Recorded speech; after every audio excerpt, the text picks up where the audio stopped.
Hello, hello, and welcome to another Arknight Shadow stream. Uh, Joining us in the Monastery Dojo today is an old favorite, Chane Bound by Shadow. We're going to be playing some games of Flesh and Blood today with the OG Shadow Runeblade, a favorite of mine and many others, and pretty highly regarded as one of, if not the most broken hero ever to hit Flesh and Blood. So there's been a good amount of debate that I've seen, and people trying to say what's going to prove to be the most broken thing going on in the Living Legend format. And I think there's a few decks with a shot at claiming the title, and I definitely I can't sit here and say that it's definitely Chane. We're in a different game. There's been tons more cards printed since his original dominant run back in the Road to Nationals season, the first post-COVID, relatively post-COVID Road to Nationals season in 2021. Um,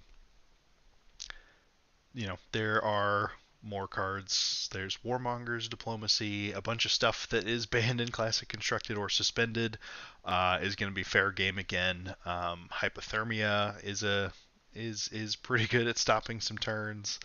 Channel Lake Frigid will continue to exist, and then just you've got the classic. Starvo's got a bunch of cards that can mess with what you're trying to do. So I certainly don't have all the answers just yet, but anybody who thinks Chane isn't a legitimate shot at you know, the hero in the format probably hasn't played as many copies of Seeds of Agony as I have. This deck can get down to some ridiculous shenanigans, and so we're going to run through the deck. We'll talk a little bit about historical versions and how we've sort of had to mesh some things together to come up with this Living Legend version of the deck, um, and we'll go from there. So the original version of Chane prominently featured the full 9 copies of Seeds of Agony. This card is very innocuous looking and remarkably powerful in a deck that has access to a bunch of extra cards. So Chane's whole deal is built-in go again on his hero ability, creates a Soul Shackle. Soul Shackle tokens read at the start of your turn, banish the top card of your deck. So the more turns you go in the game, the more shackles you accrue, the more cards out of your deck that you banish. Normally, that'd be a terrible thing, but we've got access to a plethora of Blood Debt cards that can be played from Banish, conditionally or unconditionally, depending on the card. And we've got a handful of cards that reward us for them being played from Banish, in particular Riftbind. A 1-for-3 attack action is not a great rate, but Riftbind gives you some bonus points of damage for each non-attack action card you have played this turn. So it is it can be trivial to set up a turn with, okay, well, I've got 2 Seeds of Agony, and I go Seeds of Agony, Plunder Run, Riftbind. Riftbind is turning the 1 point of Arcane into this becomes 2 damage rather than 1. Plunder Run's buff is a +3, effectively becomes a +4 when applied to Riftbind. And it's just a really easy way to have some very explosive turns from a bunch of cards that separately aren't individually powerful. If you need any evidence of that, just look at how many of these cards are in Vincent builds.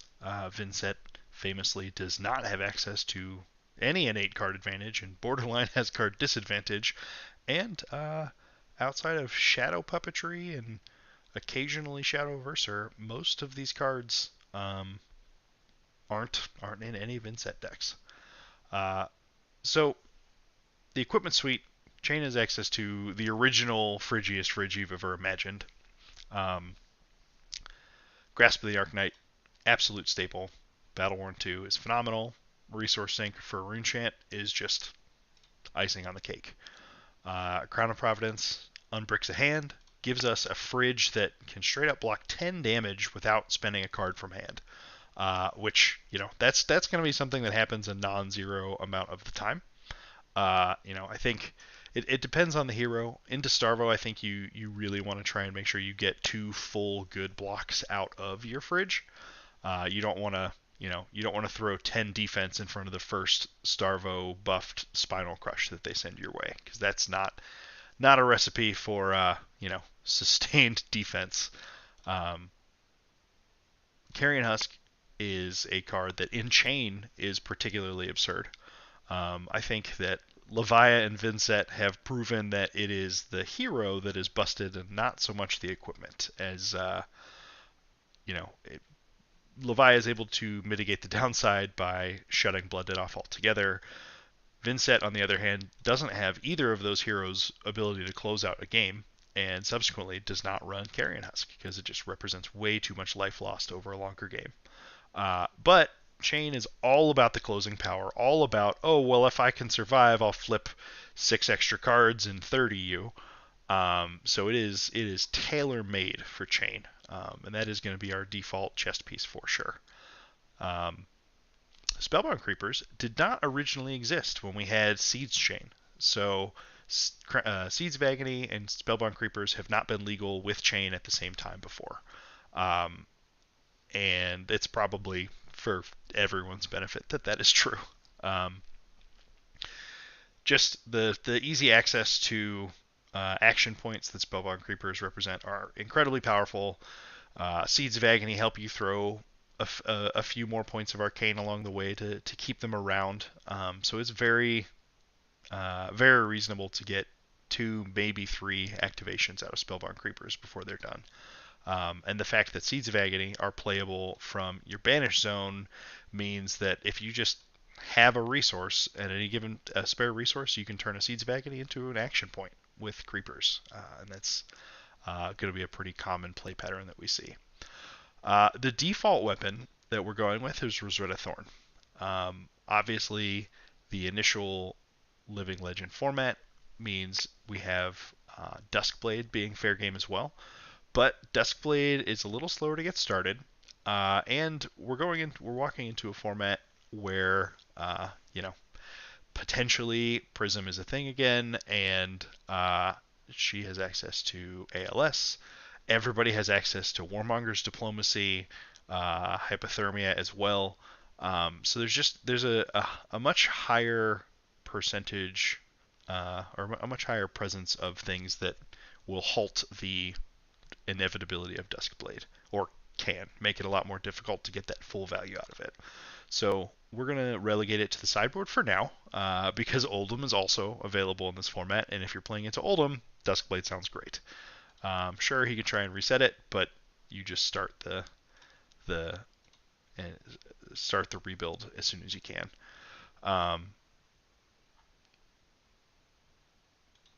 The main deck is a mashup of Seeds Chane and Belittle Chane that was sort of the final iteration before he hit Living Legend and Classic Constructed. So this is also the first time, maybe not the first time, but the first time that prominently Belittle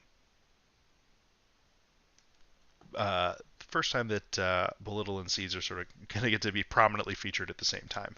I think the innovation of Belittle Minnowism in the deck didn't really, at least maybe somebody was doing it, but it didn't get much publicity until after Seeds was gone.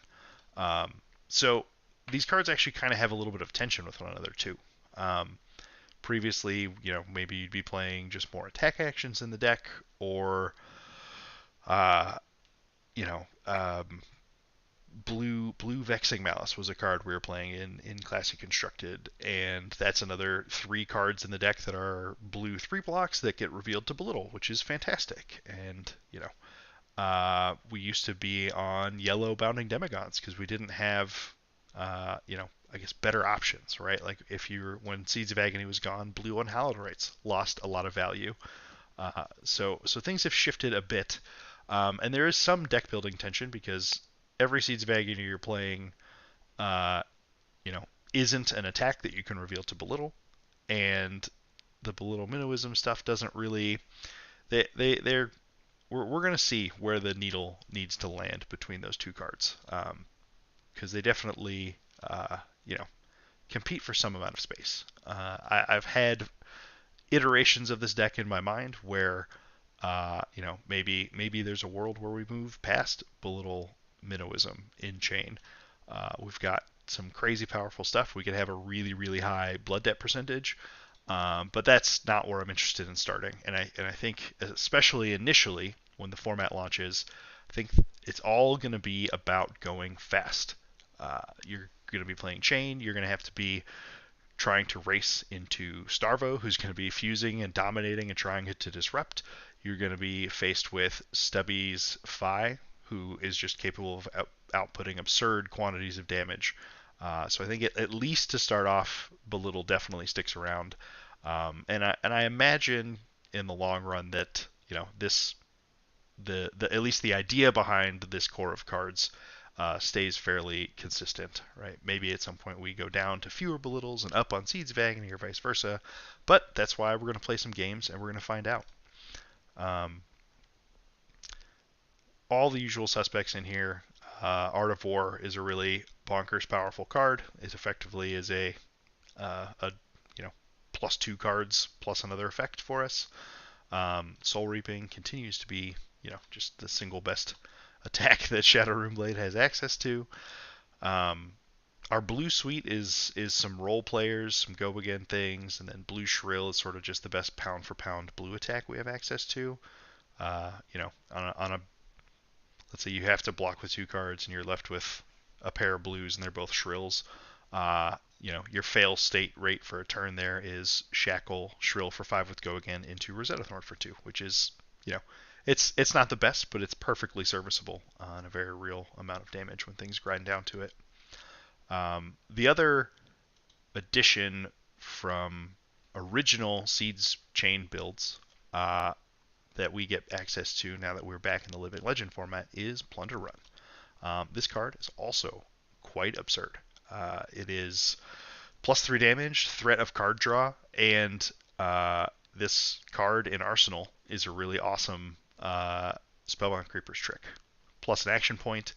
You can, the way Plunder Run is worded, it retroactively applies the on hit ability to an attack that is already attacking. It's not like the next attack you play gains the hit draw card ability. It's just the next time an attack hits. So Creepers lets us do cool timing shenanigans with Plunder Run, which is very powerful. Unhallowed Rites, as a 1/4, it was very common even the later versions of Chane. The only card we really had to recycle with it previously was Howl from Beyond, which is still true, although Howl is in the sideboard at the moment, just for the sake of trying to be a little more efficient with what we're doing. But because we get to play Seeds of Agony now, and we're gonna run those out for good Riftbind turns, but also it's kind of nice to just stick them back in the bottom of the deck for the elite game final explosive push. So we're back on blue Unhallowed Rites as well. Blue block 3 blood debt, rebuys blood debt cards. Tough to ask for too much more. So that sort of makes up our 57 card core of the deck. Ghostly Visit, just a solid 1/4 that we can play from Blood Debt. Riftbind is sort of the pièce de résistance. It's what we're trying to set up for our biggest, most explosive turns. Also, this card holds a Nimblism quite well, as it turns out. Shadow Puppetry, +1, go again. Now that we have a better density of Blood Debt than we used to as well, the on-hit is much more potent. You're a lot more likely to get value off of an attack hitting with Puppetry than on the later versions of CC Chane. Shadowverser, classic role player all-star. Innate go again, potentially. Innate banishing of things when we need it to, Riftbinds obviously are substantially better from banish than from hand. And then Mauvrian Sky sort of as our last role player. Access to extra action points in Chane is always very valuable. So, sideboard plans. If someone is going to even remotely consider fatiguing us, Howl from Beyond. We can recycle them with Unhallowed Rites, and that just puts extra damage quantity in our deck that a lot of decks can have trouble successfully fatiguing. Um, the Urser package is this Seeping Shadows, Eclipse, and pair of Invert Existences. I suspect that Living Legend Prism, their OG Prism, is, you know, unlikely to be able to race even with the new Rapture chest equipment that gives her basically +2 value each time she hits with a Herald. I still don't know that she can race what Chane is trying to do, which feels a little absurd to say because the value on her aggressive turns is pretty high. But when we think someone's going to try and fatigue us, we bring in the Eclipse package with inverts, seeping, howls, and particularly into Prism, we want we want all of these time snap potions. Time snap potion, having a time snap potion in play on those late game turns when you are forced to try and go for the big explosive turns, it gives you basically neglects Arclight Sentinel. You can, if you have a time snap potion in play, Arclight Sentinel's not really a feasible way for them to short circuit one of your bigger turns, which is a very important factor in those longer games. And then it's a blue and it's action points. It's a fine card to drop just to set up, even if you're playing into Oldhim or if there's a Starvo that has taken a defensive posture and is trying to fatigue you. Time snap potion is all right in those spots too. Last couple slots, Runic Reclamation. It's a popper. It's a card that's good in the mirror. It's a card that's going to be good into Briar. It's a card that is entirely reasonable to run into Starvo as well. Starvo does produce some amount of Seismic Surges and plays Channel Lake Frigid. Potentially also plays Hypothermia. And Runic Reclamation just kind of it gets around a lot of key things. Or even take the new Starvo specialization attack, Starstruck. Starstruck has a base power requirement when it hits you for the on hit. And Runic Reclamation is one of the few attacks that we have access to or want access to that has a high enough power that we can sometimes just like, okay, well here's my one card block. Block take 6, but I can still run out of Runic Reclamation on my turn. Is, again, not optimal scenarios we're talking about, but factors nonetheless. Into wizards or decks that we suspect are going to apply like actual 0 pressure while they try and fatigue us, we have Vexing Quillhand and Bloodsheath Skeleton.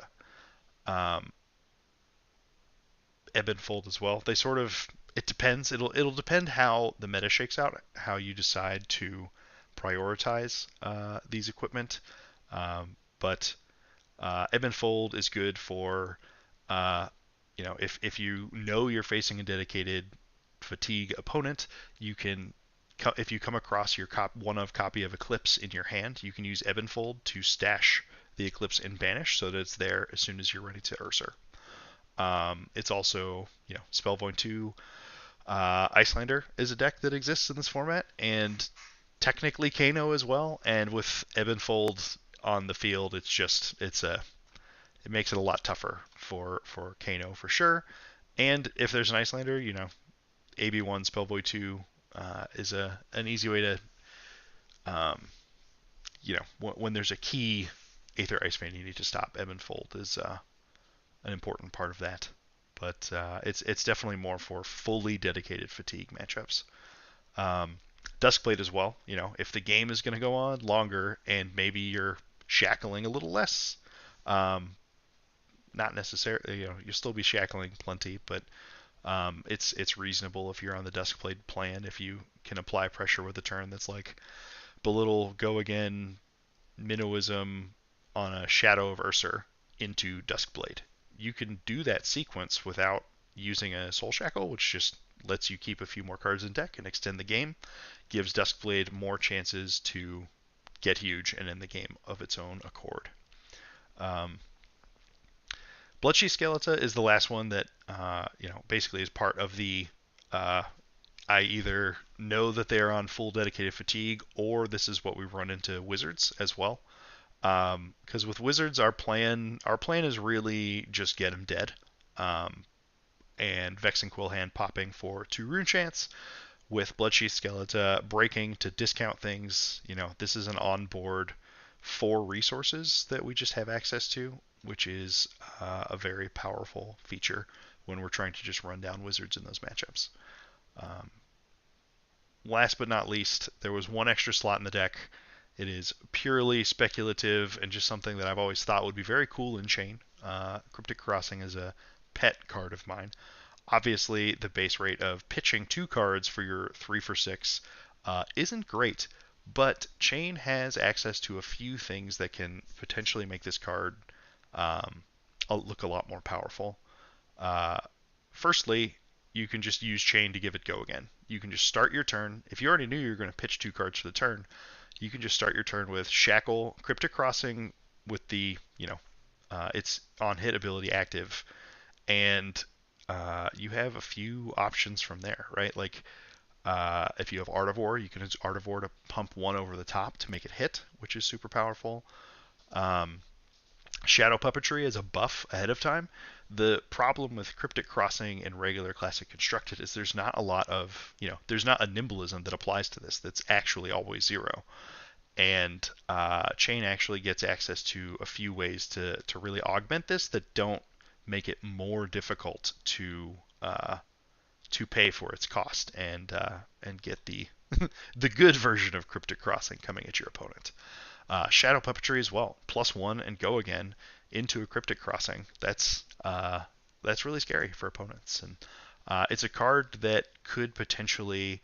Chane starts a little slower than some opponents, like Fi in particular. Fi is a straight race and is going to just be damage out the wazoo. And Cryptic Crossing is just a card that actually has disruption on it. So if it's a card that if we come across early, um, it's a fine thing to pull cards from their hand while we're still sort of, you know, getting our shackle count up and really gearing up our offense. So that is the deck as a whole.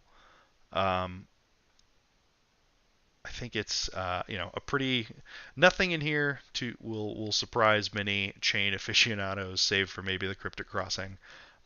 But this is just a solid mashup of both of the versions of Chane that have existed in CC. So thank you for listening to that. I'm gonna go to a break just for a couple minutes. I have a buddy who's gonna come on, and we're gonna play some. Actually, I have a couple friends who are gonna be on. We're gonna play some Chane v Starvo Living Legend games. So sit tight. I'll go get that set up. Be back in just a couple minutes, and we'll do some gameplay. Stick around. Thanks.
All right.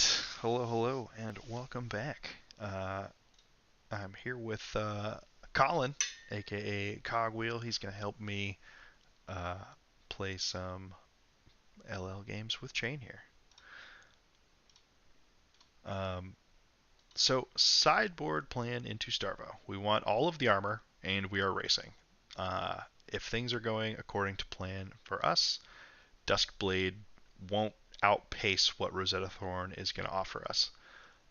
And if things go horrendously, you know, Rosetta Thorn is still, it's always going to be that reliable 2 and 2. But if Duskblade ever gets reset into, uh, the high roll lottery Starvos, that's going to be, tougher to come back from. Uh, so obviously, Crown of Providence for the armor, Grasp for the armor, Carrion Husk, that is hopefully 2 get out of jail free cards into Starvo. Um, we're going to run our base 57 cards in the deck. And for this matchup, Starvo runs plenty of 3 blocks, so like Cryptic Crossing isn't quite as effective there. Um, Most likely, this is not the kind of game that's going to end up going down to fatigue. Um, and so we just want our better offensive tools. And I think Runic Reclamation's ability to threaten Channel Lake and be a 3 for 8 and a card that can swing through Starstruck is something that we are interested in. You know, no, we're gonna go with the old conventional wisdom here, uh, and just do what we're trying to do a little more efficiently. We'll get some more blood debt. We'll get the Howl from Beyonds, um, and we'll try and run Starvo down. Uh, and when we submit, we'll see what Colin's kicking with. Any interesting, I guess, sideboard decisions from your side? I think the biggest changes are kind of like the blizzards come in, the hypothermia stay in. A big upgrade from before Starvo was actually was still around. Hypothermia coming through. Some things just feel right, and the fact that this is happening on turn 0 is real gross. Uh, Math, the mini game. for anybody who's ever played Magic, welcome to Tron. I would, Okay. however, have liked any of them to be a blue. Yeah, that's fair. All right, so Dominate, go again. This is not disruptive, therefore this is damage we don't care about. This is not outside of us being incredibly low and having to use our equipment to block. We're just gonna pay the tax that is 6 life.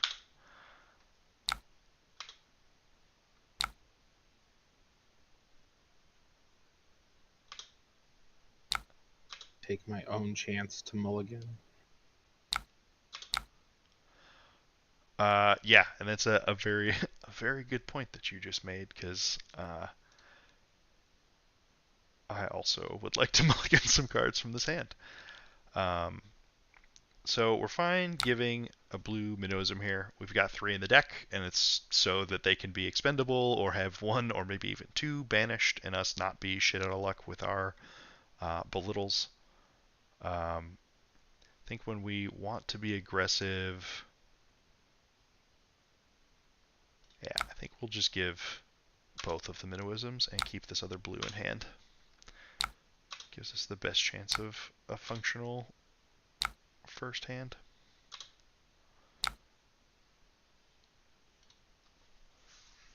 Cool. Not the best, but this is That's what technically we a hand like of to legal hear. cards.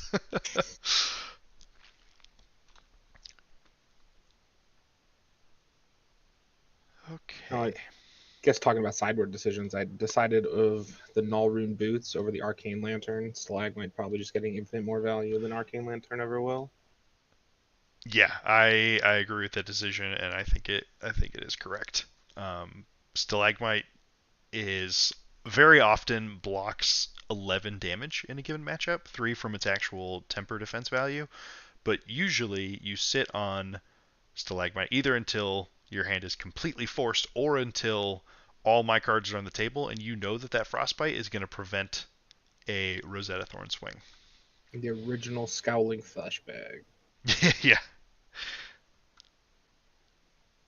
All right. Well, this hand is a bit rough.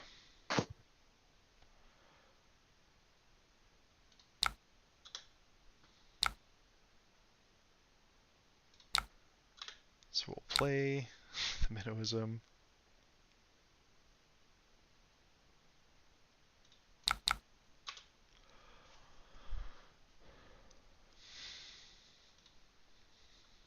So, the original plan for this, when it was around, post Chane losing bans to the CC gods for a while, was that I'm supposed to race this.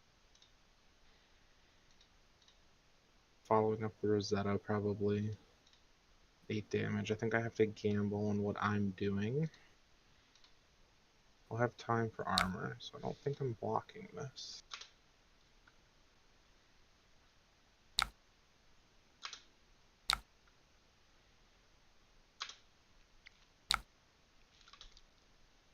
Crown of Seeds, another classic staple that we haven't seen here in a hot second. Much worse without Rampart. Much worse without Rampart, but really good with Tunic, as it turns out.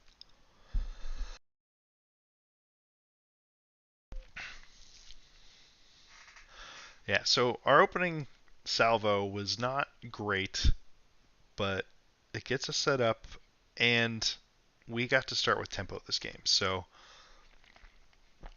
with our armor suite still intact, we're going to demand a more threatening turn before we bother with any of that. And eventually our raw damage will outscale the raw damage that Starvo's doing, usually.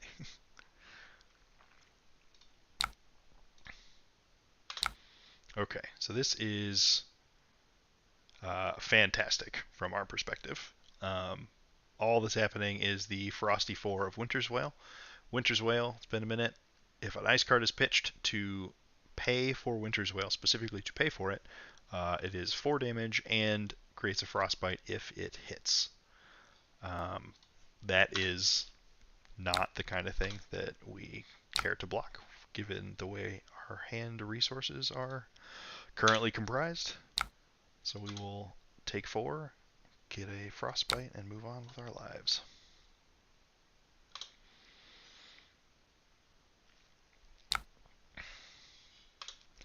Shackle number 1. Hey, what's up, Seeds of Agony? Alright, so that card in Banish doesn't really do much for us here, because we don't have a 0 cost to actually trigger it at the moment. So we're just going to let Seeds of Agony ride into the next turn.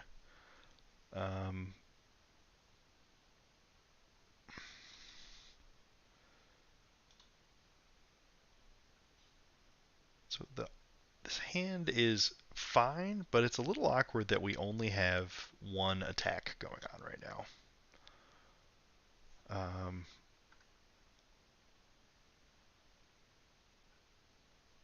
But we're definitely going to Shadow Puppetry, pay to break the frostbite.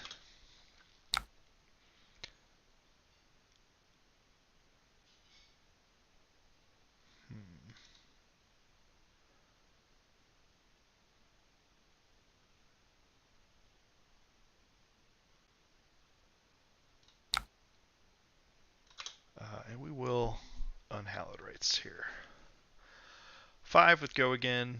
So we do lose out on a modicum of value because we didn't play seeds, so we're not putting anything back on the bottom of our deck. But the seeds this turn wouldn't have done anything anyways, so likely a moot point.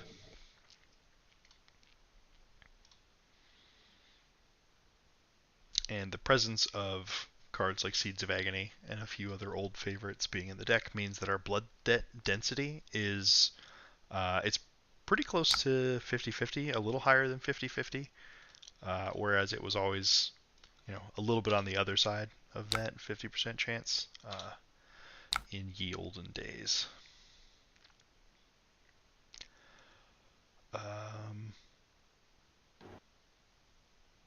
No, I will not banish that card.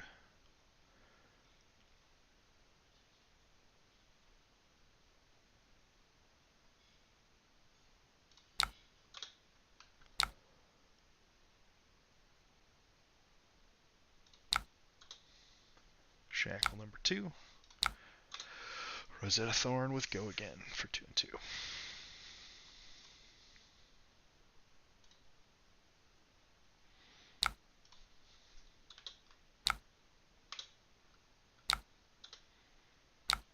Kind of committed to my hand this turn.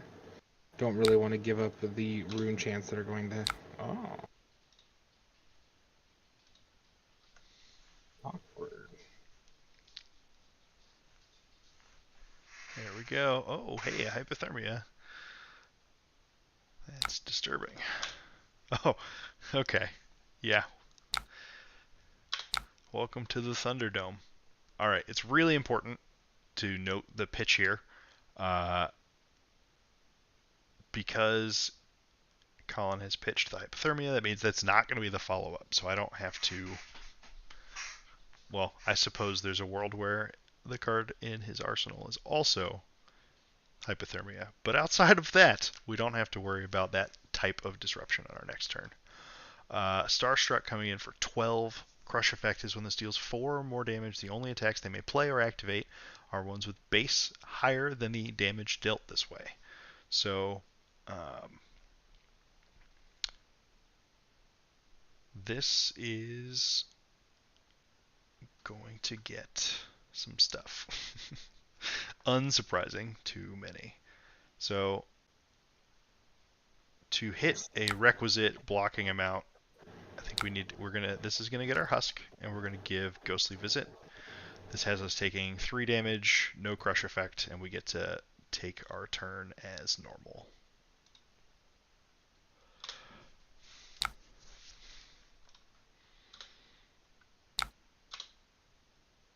So that's one. That's one freebie that we get in this game. Not going to get the most efficiency. I opted to keep a card in my hand to the Mauve Skies trigger, and to prevent the Mauve Skies follow-up attack. That's honestly, it's reasonable. There's no way for you to know at the time that I'm not going to actually follow up with anything. 2 shackles here. What do we get? Shadow Puppetry and Bounding Demagon. All right. I'll take my 1 miss. Okay, so let's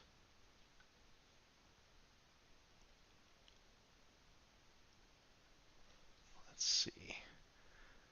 Doing a little bit of math.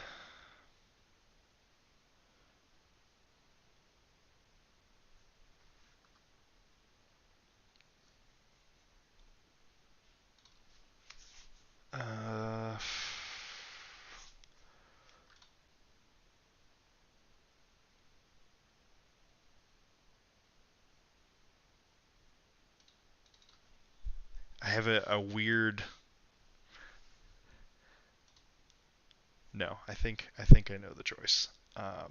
So I've got a belittle that I can play and reveal. I'm trying to think about if I want a red or a blue, given my present situation. You have 1 blue left.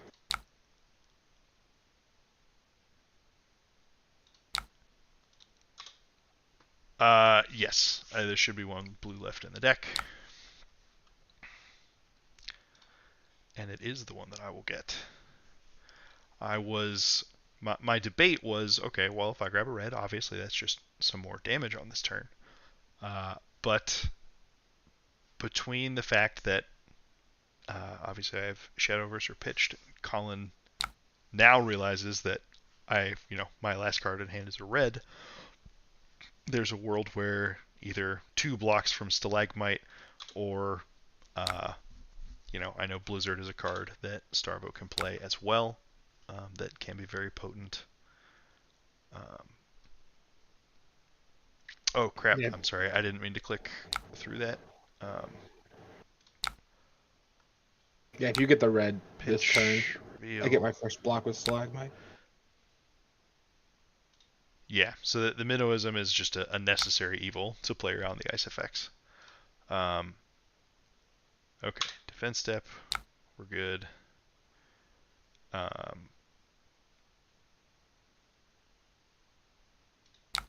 in this instance, we're going to take advantage of the wonderfully powerful card Plunder Run.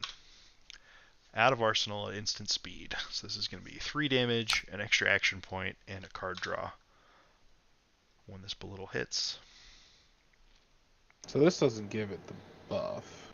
The damage buff still goes to the next attack, but the draw trigger can work Yeah. any Yeah. which way. All right, we are golden. Yet again, Okay. committed to being Starvo for the turn.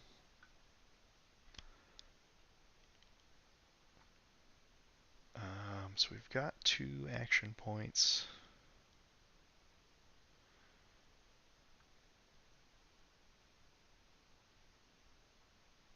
I think we're going to break the chain here, because no harm, because nothing is on the chain is defending. Um,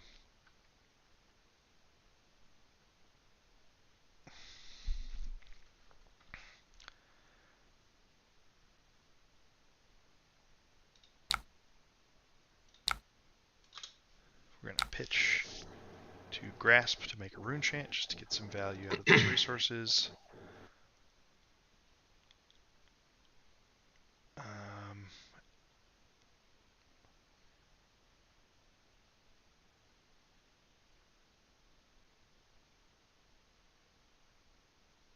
and yeah, we'll go Shackle Time.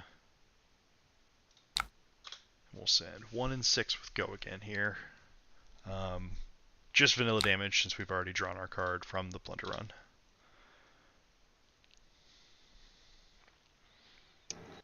I think I start giving up some of my armor block to make sure I get value out of it. No, I don't think I have to yet. Yeah, I think we still have a little bit of breathing room on it.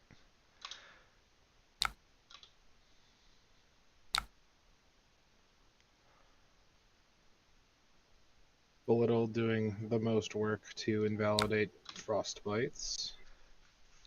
Yeah. 1 action point after this.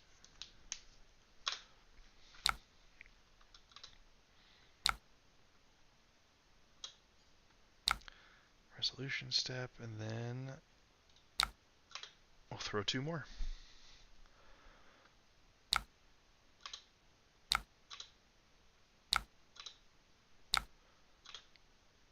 We take our blood debt from Husk and move on with our lives.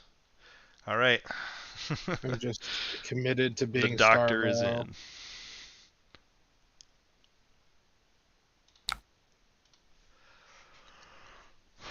Okay, so this time, so this is Oakenold for 9 with Dominate For and Go for again. for And 11. oh, right, because it's right. So it is Starvoed and regular fused. So Oakenold for 11 with Go again. And it's not a crush effect, so any amount of its hitting does the trick. So we are going to be losing cards from hand. And more importantly, the follow-up can either be Winter's Wail that is active that will put a frostbite on us, or just a straight up hypothermia. Both of them are pretty rough. Um,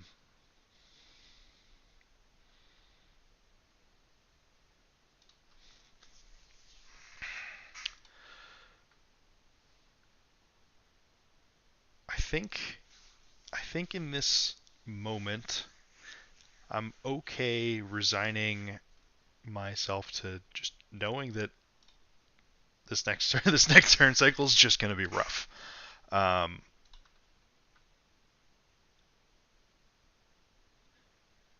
and this puts two cards on the bottom of their deck in a random order or in any order. Um, but the cards that get selected are random. So I have an Art of War in hand, and I'm just debating if I want to go ahead and ship that defensively, buff attacks, and then just plan on giving this hand away. Because, obviously sometimes they can just keep back to back to back on the media attacks, but they're not always hits. And we have a life lead that we can play with. So I think I'm going to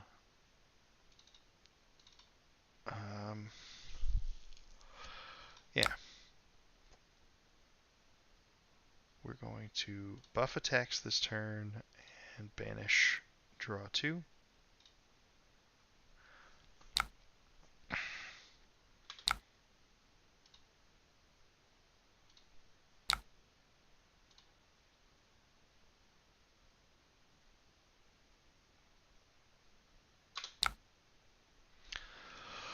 $11 with go again.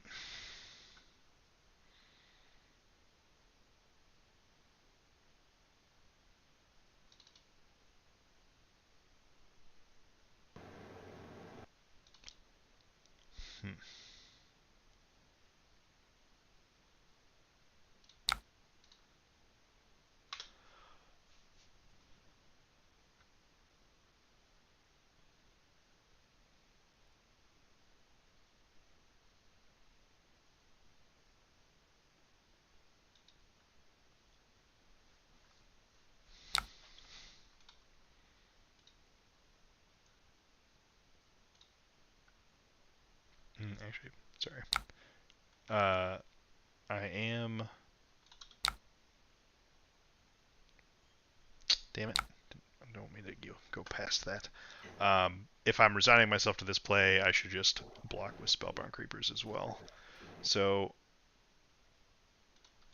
well now I wonder if there's a world. We've got 3 shackles. I wonder if there's a world where I just take this, keep any 2 random cards, and hope that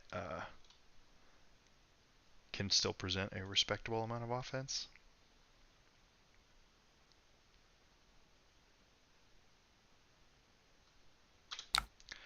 I think that's that's what I'm gonna do. We're gonna eat this one on the chin.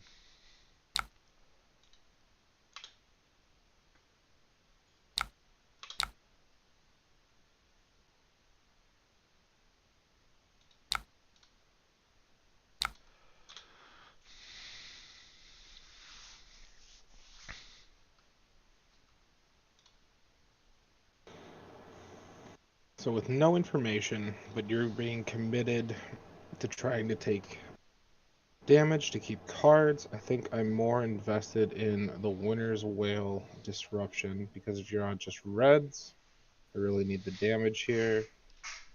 Much more than I think I need. Well, I guess I'm buying your last 2 armor pieces in that situation.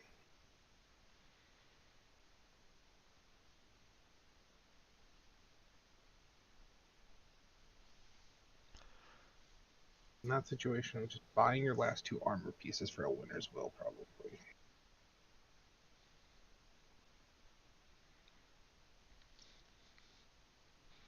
Which really doesn't give me a ton. You turn off the shackle, which really might stick blood debt cards. Yeah, I don't think your 2 pieces of armor are worth. I do really want to get this card out of my hand, though. Pieces of armor. I get my first. Actually, yeah, I kind of want to get this out of my hand. I'll hopefully get value out of my stalagmite this turn. Okay. So Winter's Whale coming in. This isn't normally a spot where I'd really want to entertain doing Crown of Providence, but with 3 shackles, we can, if we Crown of Providence here, we can turn our crap arsenal card into potentially a real card. At the very least, cycle it into something that looks better. And the ceiling on 3 shackles and 3 cards uh, at these life totals is honestly pretty good. Um, and I think, yeah, I think that's the route I want to take this. We'll give you the 4. Swap the arsenal out to something better.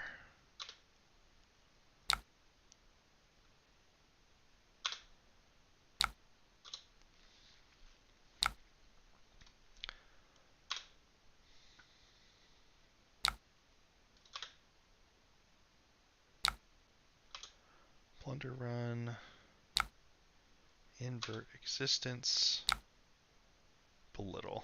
Oof. Well, that was not the, it wasn't a whiff, but that was not what we were looking for. Get away with murder here.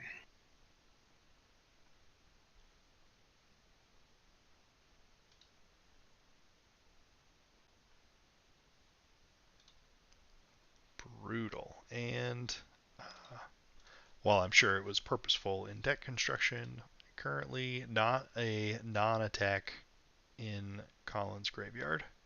So Invert Existence can banish 2 things, but won't actually do anything. So we're going to probably, very possibly, clear that card for no value.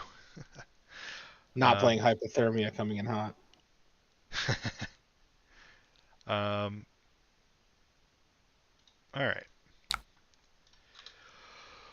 We'll activate Chane. We'll send Shrill for 5. It's not much, but it is something. Let's go again. Indeed.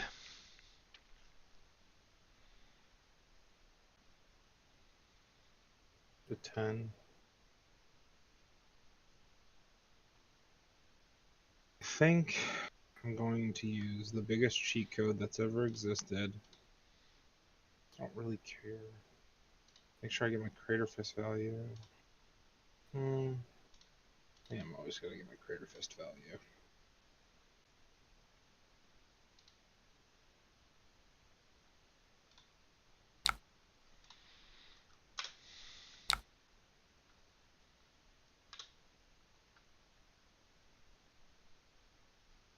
Close to Stalagmite this turn, because I'm probably not getting the value again.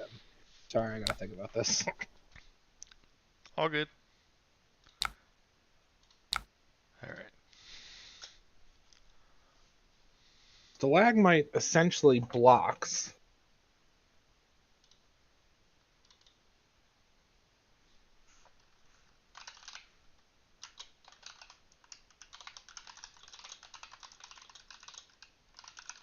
Essentially going to block 4 this turn, or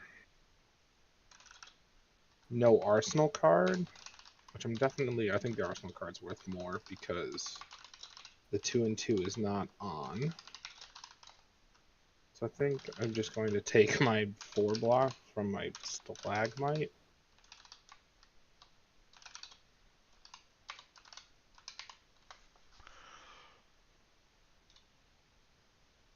Yeah, that seems reasonable. Trying to do math. Yeah, I think this is where I'm at.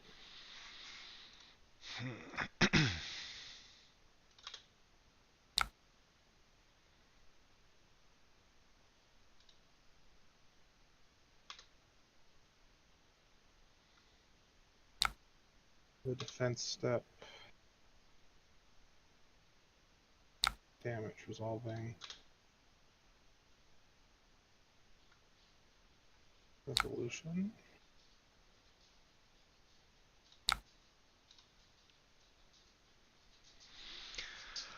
Huh.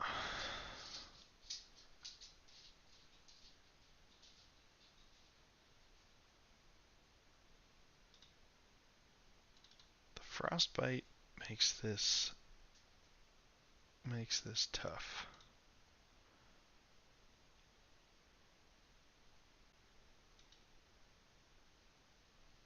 Let's see. So I guess I can either pitch my last card and swing Rosetta just for 2, or I can play the Invert Existence. But if I was going to play the Invert Existence, I would do that in response to the Frostbite trigger, so that I could just arsenal this last card. And I'm going to take my rewind, and I'm going to do that. Boom. So once the blocking trigger goes on the stack, I get a chance to invert Existence. And we'll just eat a couple power cards.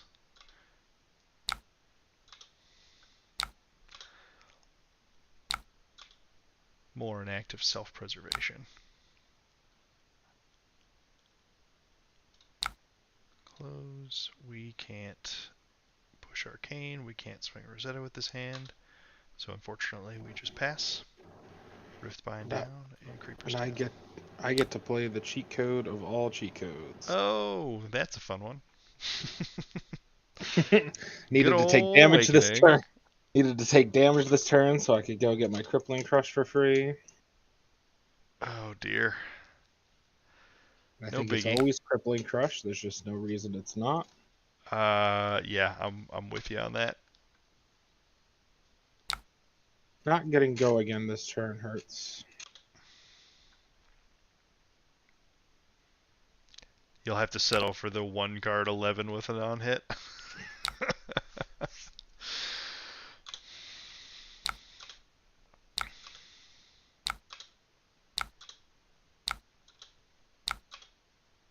Really didn't want a Crown of Seeds it away. It's been there for a while. Okay, 11.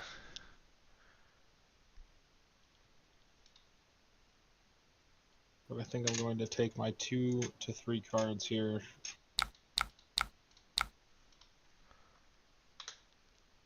Yep. We can at least not get crushed. And maybe this time we get a little bailed out by the shackles. Ah, perfect timing. Yes, excellent. Oh, I love it so much. Oh, man. Oh, that's tilting. Can't miss. Oh, and the stupid blue Unhallowed God, I could have done stuff with any of those last turn. That's rough. I do not love our chances at this stage of the game, because we're about to take 4 blood debt. Maybe 5. No. I'm glad 3, maybe glad 4. I don't have to push it over the edge.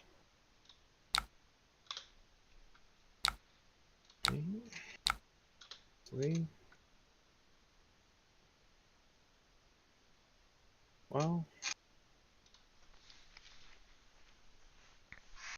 Oh, I hate that I hate that it doesn't let me crown after this goes on the stack. Oh, yeah, it's weird. It's a little weird, but thanks, Talishar.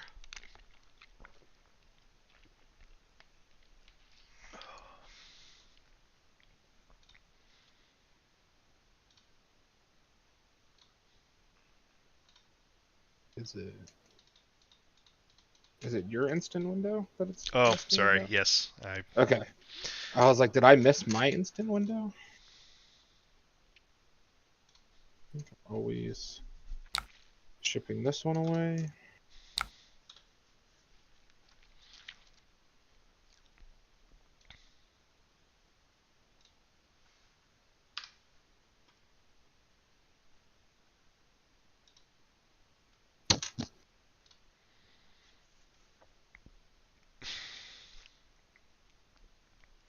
Well, everything costs 1. You only have 1 resource, I think. Yeah, no, this is the easiest stalagmite I've ever seen in my life. This is exactly what we're talking about. This is blocking 1 and Let's see. I could. Problem is, The do I Rift want my... Bind from Banish is 2. Yeah, so it's actually blocking 3 damage here. And Do I want... hurting me for another point. Because I Yeah. take Blood Debt. So you're taking 4 here. Do I want my... I think I do want my arsenal. My tunic counter's coming up. So that's kind of awkward. I don't really want to take 3 here, but the extra card to get off tunic is really hard to pass up. I'm going to get to use that tunic counter. Go to 7. Yeah, I mean, I feel like it just depends on your hand comp, right? If you're Starvoing at all, you just Yeah, I'm not take it. starving. That's the hard part. Okay. Is that I'm really committed to this pitch 2 cards plan. Maybe I wasn't supposed to. No, I have to crown this turn. It doesn't change anything. I think I'm just gonna commit to taking 3 here so I can get my Well, arsenal. actually, it's just 2 because you have the crown prevention too. Oh yeah. So taking 2 here, going to 8. I do just want my. Do want my arsenal card to get my last use out of my tunic. Get to present a relevant threat.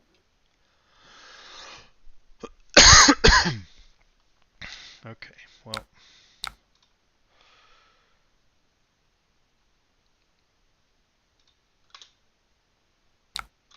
This is just kind of what we're priced into, because the other cards in our hand are 2 blocks, and we need to not be spinal crushed.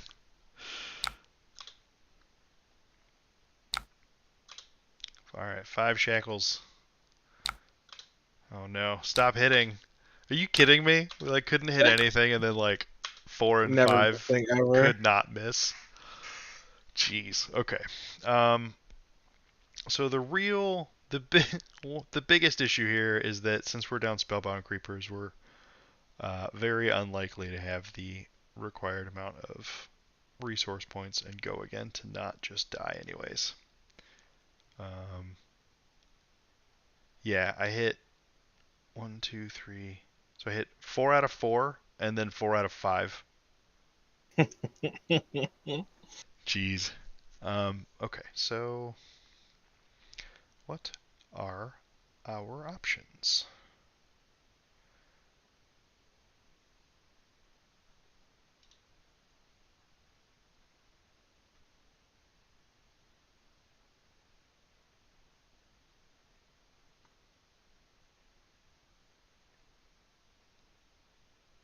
Yeah, this is rough. I can't.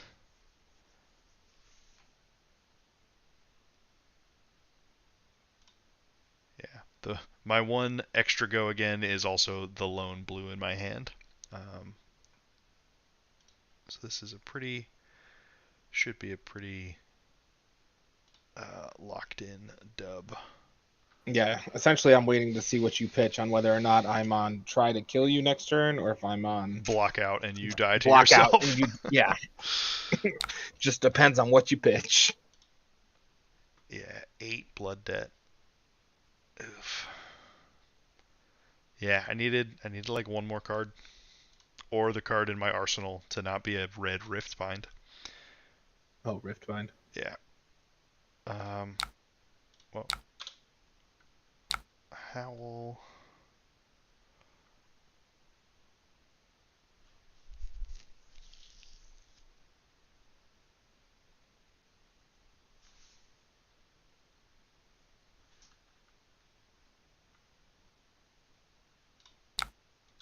Shackle.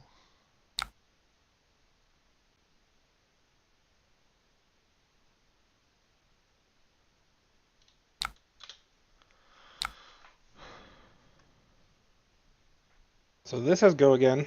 You haven't. Dang it. I have to take my tunic resource. Instant Windows and Talishar are not my friend. I'm very bad at it. Don't forget to crown also. Yeah, that's fair. So I'm debating. I guess I'm really debating on the crown. I hit my hand is super awkward. Because it's either killing or I've never actually played this card in my life. this Pulse of Eisenloft that's in my hand. This does seem like a time when it might be reasonable to Pulse of Ice and Loft this attack. Yeah.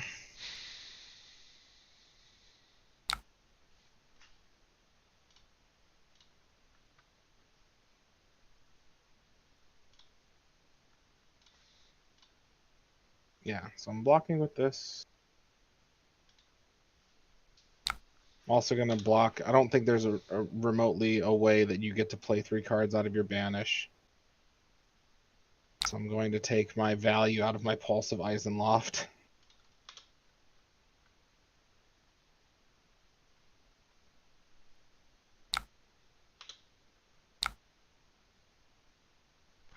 Making all of my cards in my hand block 3s and block 4s. Yeah, that seems pretty good.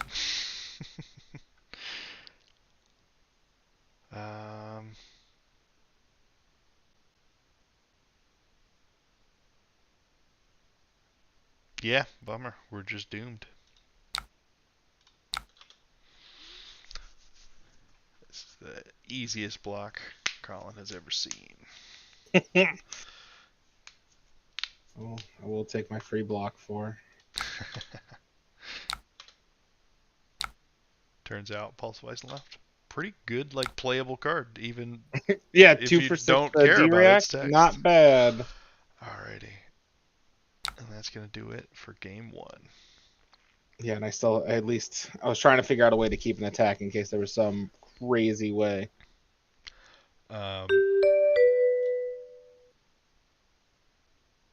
Interesting. I think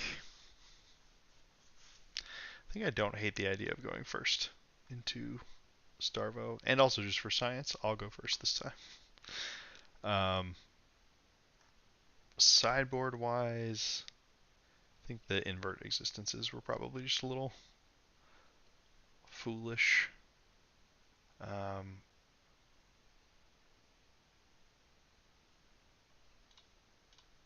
So we'll just up our blood debt a different way.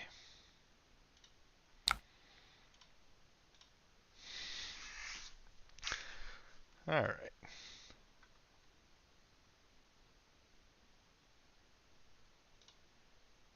This is an opening hand I can get behind.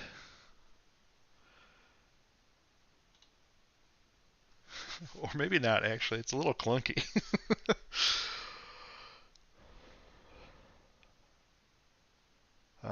Okay, let's do it.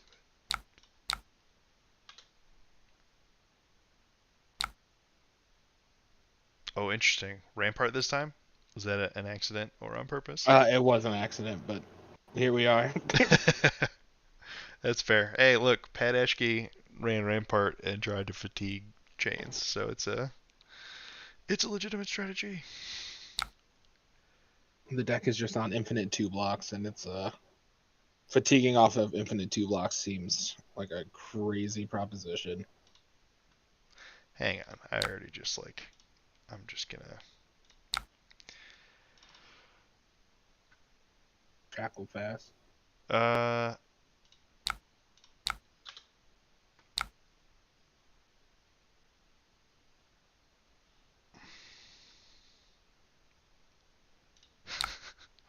Man, gotta get my chain brain going again. Okay, so we're gonna do that.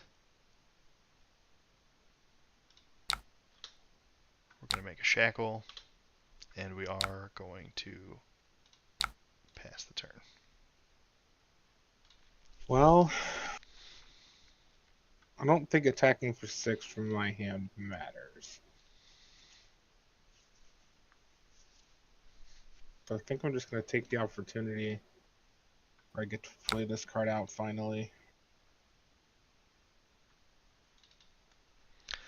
Attacks you control can't gain go again. Alright, so only attacks with naturally occurring go again can go again in these conditions. And that is why we run 3 blue Minnowisms.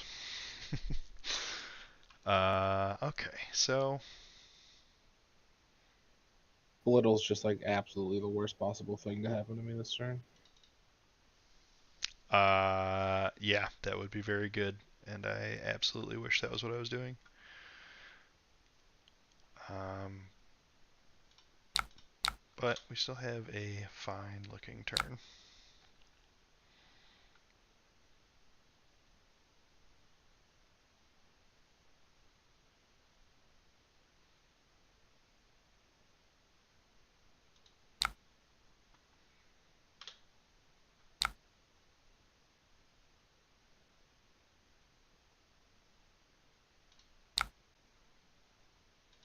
Soul Reaping.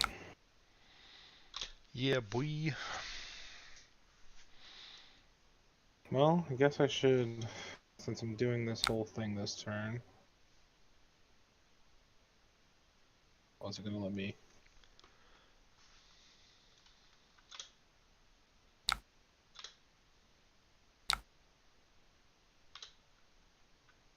Here to get all of the value out of all of my resources.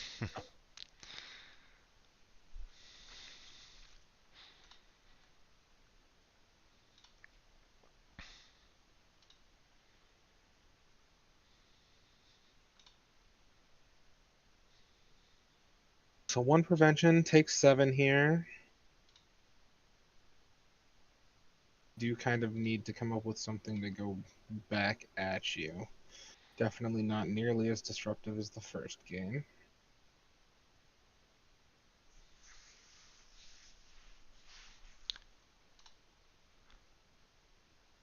This turn we're going to get to do our best Vincent impression and have 2 cards arsenaled.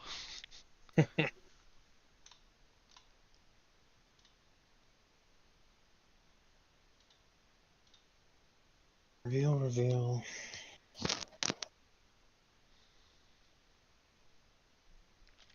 Oh, you know what? I earlier was talking about Runic Reclamation, thinking I could eat Hypothermia with it, and I can't because I control Hypothermia. Because you control it. That is 1 knock against Runic Rec, tragically. I think I'm kind of committed to the race. Which maybe I'm not supposed to be if I'm going to play Rampart.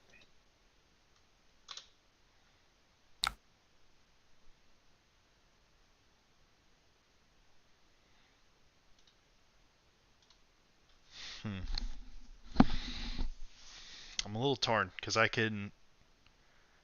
have a non-attack action, and I could theoretically Creeper's Shadow Puppetry and Rosetta Thorn you this turn, but that feels like a not an impactful enough usage of a card that I could just arsenal instead.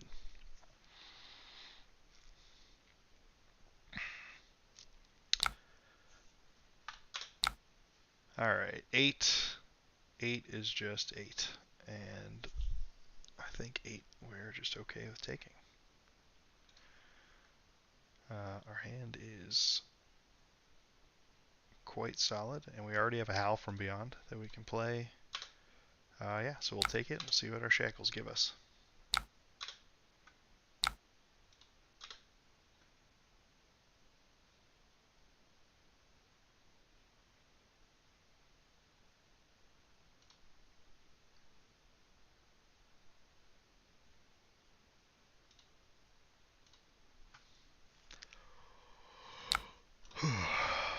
Frosty 4. We take the 4. We get our Frostbite. This is the world we used to live in. People just got to hit you for 4 and tax your whole turn. It is crazy.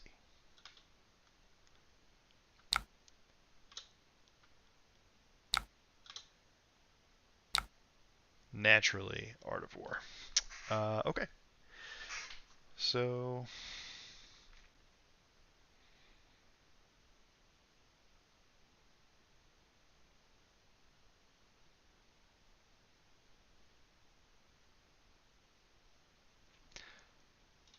we'll start with Howl from Beyond to break the Frostbite.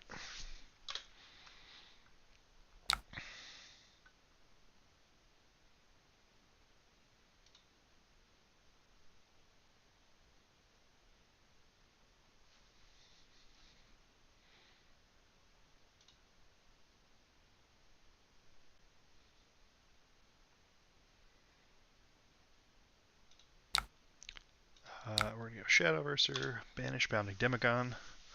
So 5 with Go again.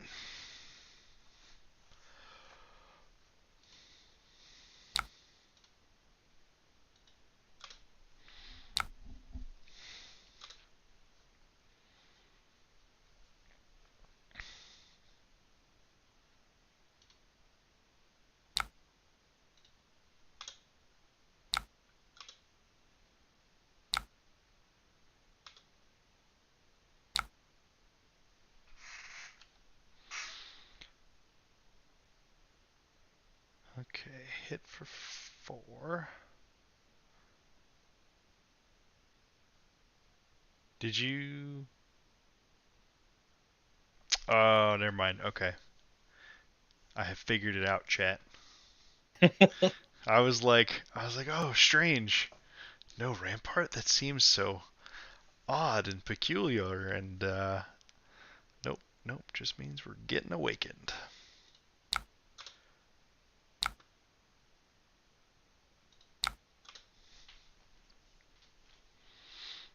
But no better time to get awakened than when you have the entire fridge. So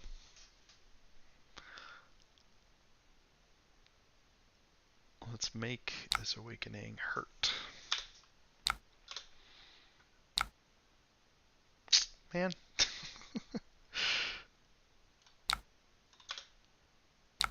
Start a war on top. Nope.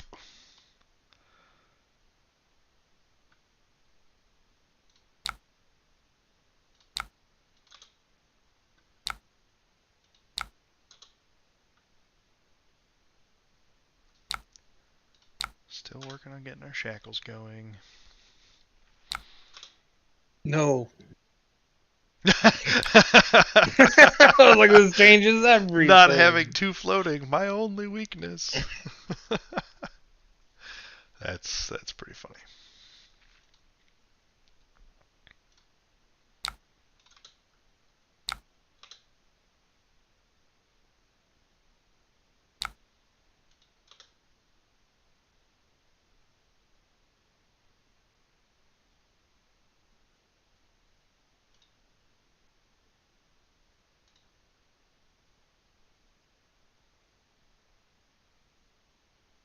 God, revealing Pulse. Oh, Pulse of Ice and Loft. Card is the bane of many. What are we grabbing? Color me curious.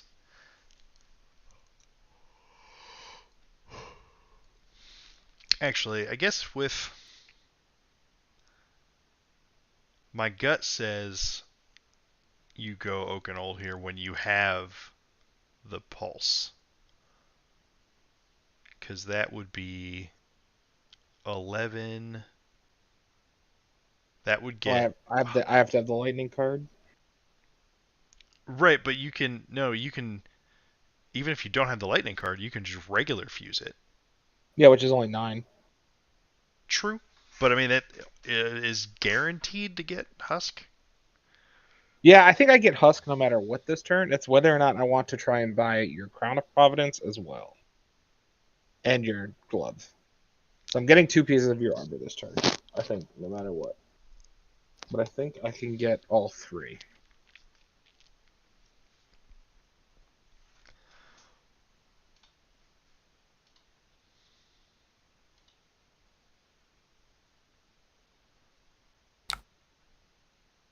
No, it is Oaken Old. Okay. Yeah, I think this is the way that I get to buy 3 pieces of your armor.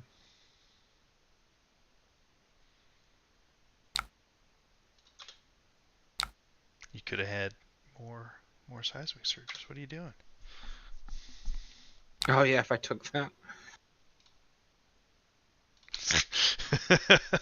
Screen full of seismic surges. Oh, okay. No, sorry. I thought you were saying that you didn't have the lightning card. And I'm like, but even if you can't fuse, Oaken Old regular fusing seems plenty good. Like the scroll bar Yeah, that has developed alongside the seismic surges too.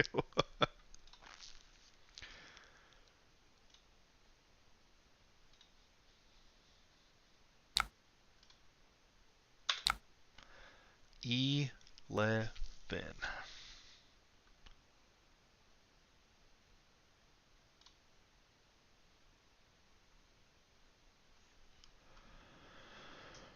Hmm.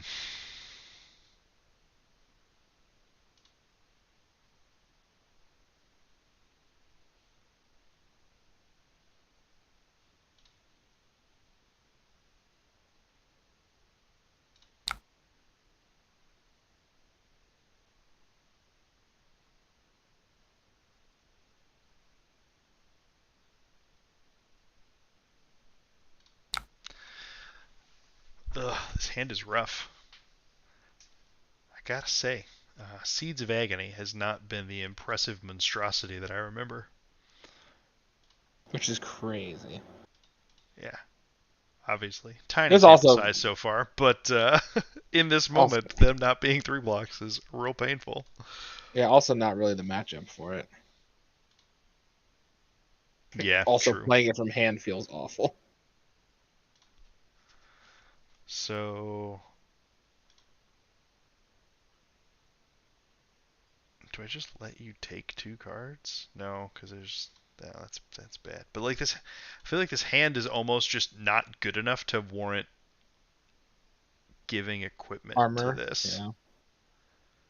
But maybe, actually, maybe there's a world where I go a little fishing and I Crown of Providence a 3rd card away. So if I give you 3 block, block 11 on 11, and then with the Crown trigger, cycle out. I got rid of a yellow Seeds of Agony and drew a blue Seeds of Agony. Perfect. Perfect. But on the bright side, we're not taking any damage from this Oakenhold. And this fool hitting us with a Winter's Wail. Don't you know I have 6 resources and Seeds of Agony for this turn? Send me the bill. I think I am back to being fully committed to just keeping a pulse in my hand for the rest of the game. Yep, that definitely sounds like a common stage to hit. All right, we hit some banishes this time. This can be a real hand. So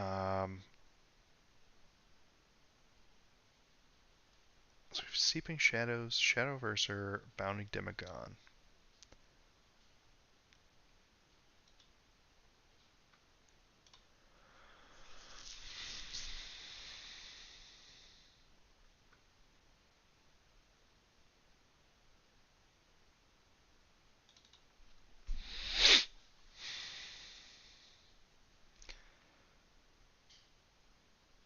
So I can play Seeping Shadows, pitching a Seeds. No, I think we're just going to let Seeping Shadows chill for one more turn.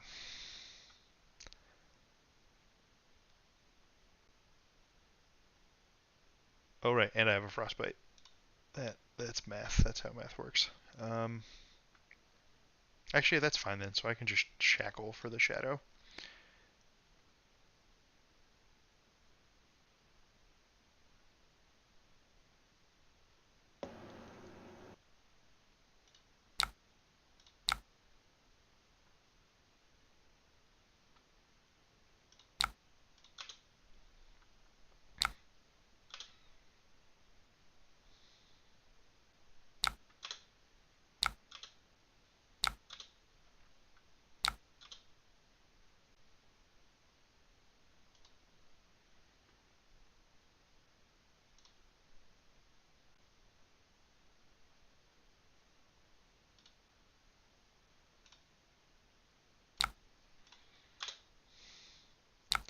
Well, the fact that we're getting a 3 block on a 2 makes me think that Colin's hand is poo-poo garbage.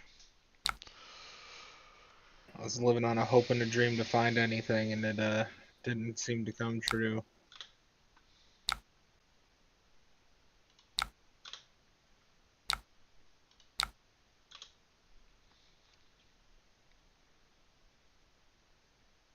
I'm always getting Rosetta Thorned. Yep.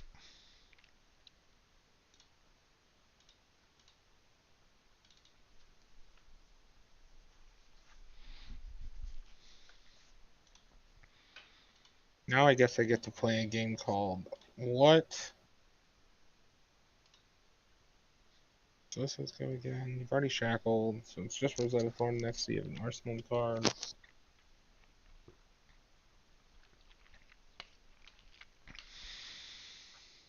think I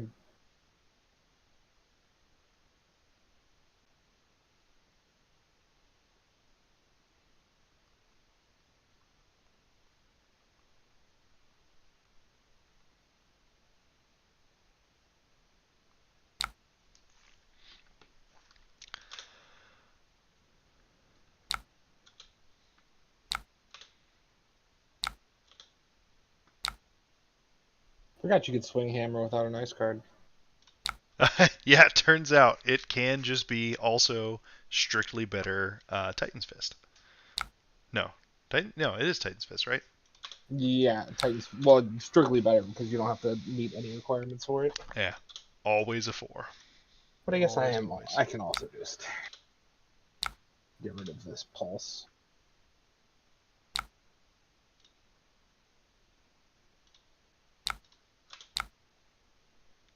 My life for a lightning card last turn or a real Getting rid of attack. a Okay. pulse. Yeah, I think I have to commit to at least maybe something disruptive. I don't think I can just do because I'm arsenaling regardless. Yeah, that's fair. Uh, I'll Not take the that. most disruptive thing we can do, but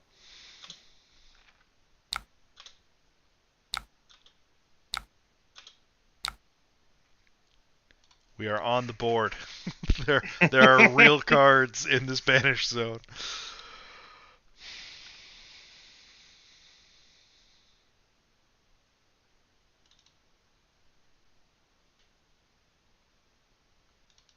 Okay, let's.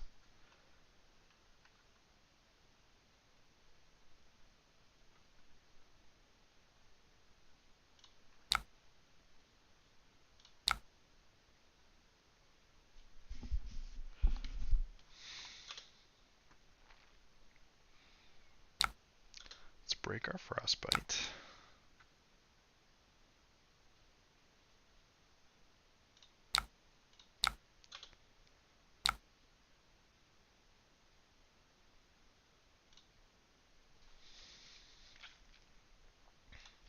This turn is gonna hurt.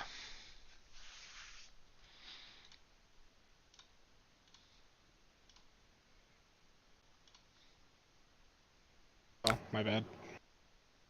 Need to crown.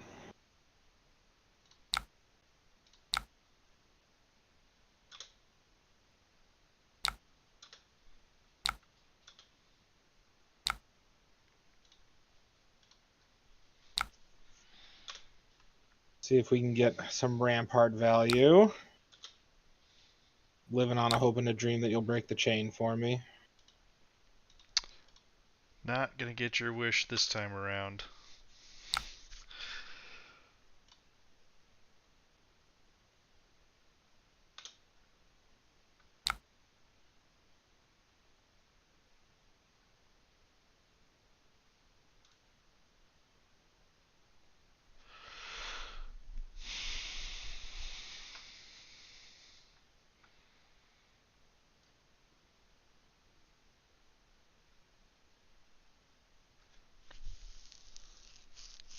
This is interesting, though. I might just have to. I might have to let you get one because I think it just lets me be a lot more explosive with the rest of this turn. That's what I like to hear. Let my blue block for 4. Plus a card. Um, yeah, I think because basically if I because I can creepers in and not break the chain, and I still haven't used up the shackle buff yet, and minnowism wouldn't consume it, but like I can Minnowism at least breaks for me. Oh yeah, No. Instance beating it unless you though, focus, yeah. I'd still be fine. But I think I'm just excited for my blue to block 7. um,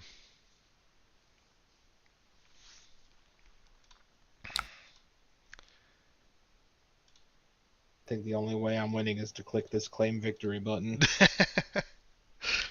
um,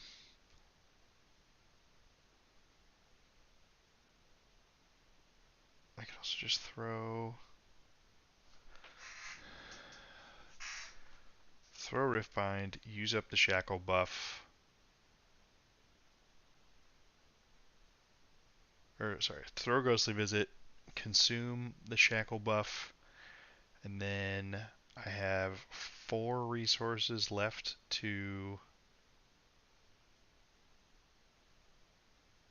No, we're just not Seeping Shadows this turn either. Probably just shouldn't be in. Should have been the last Howl from Beyond. Um, we'll get a hand for it eventually, though. The problem is I've got. No, okay. So let's do this the original way I was intending to. So without bringing the Chane, we're gonna pay Creepers, Minnowism as an instant. Um,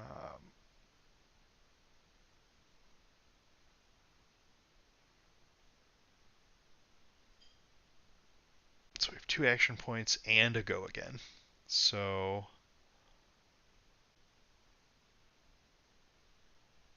we need to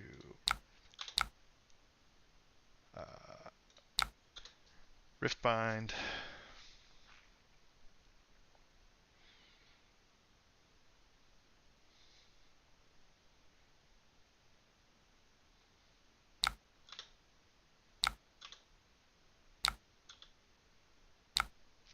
Back for 2 action points, and then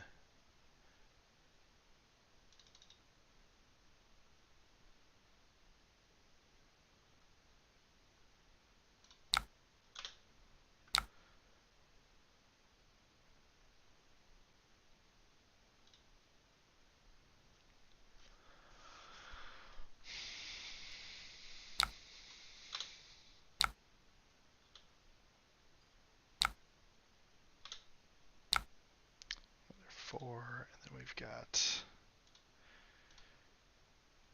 Ghostly Visit or Rosetta. If I don't Rosetta, yeah, no, we don't Rosetta because that lets Evergreen block another point. So we will take the. Or I guess I could just swing this card from my hand, save Ghostly Visit for next turn cycle. Although, no, I haven't dealt any Arcane to you yet this turn, right? Nope. Right. Okay, so that is a reason that we are going to bite the bullet and attack with Rosetta Thorn.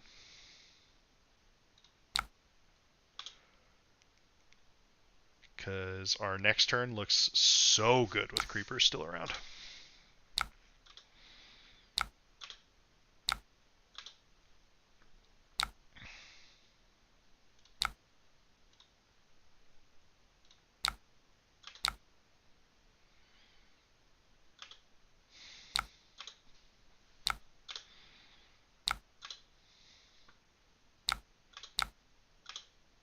Five Shackle Time, Bounding, Minnowism.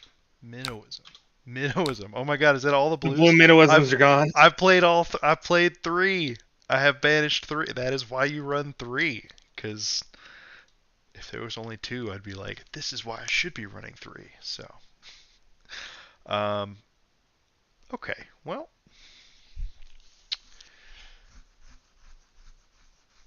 we want to front load a bit.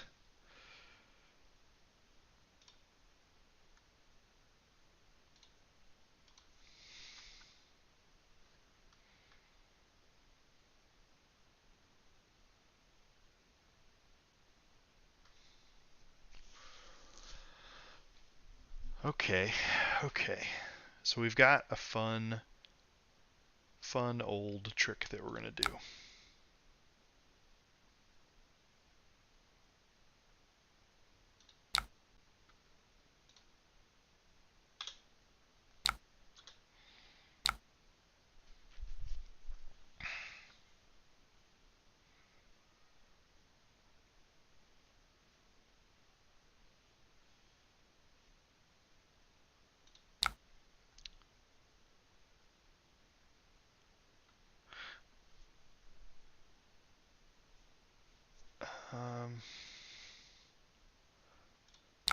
Actually, sorry. This turn is gonna be a weird one. So obviously I'm gonna want to. Oh no, hang on. I know what I.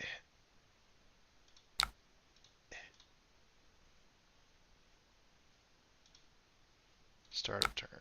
Sorry. I'm just gonna go through My all these life to have shackles again. stalagmite. You what? My life to have stalagmite. Yeah. Although, look, the fact that you have Rampart is making me play this differently. Yeah. If it was Stalagmite, I get to just be like, okay, I have resources and I'm fine. But here I need to specifically figure out the sequence to not break the chain. Um, and that sequence looks a little like this. Just gonna play a Mobs Guys, pitching Mobs Guys to break the Frostbite.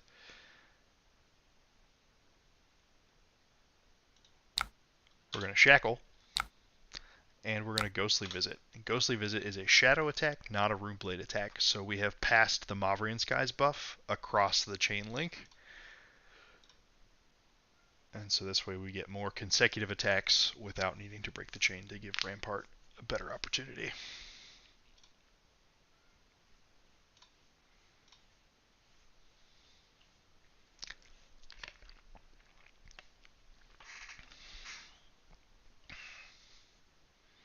It says go again off a shackle. Go again from Shackle, and there's a Mob Skies waiting in the wings to buff whatever I do next. Yeah, that's why I'm debating not blocking this. I don't. I think there's always more attacks coming, so I don't think I have to be priced into blocking the one I don't care about.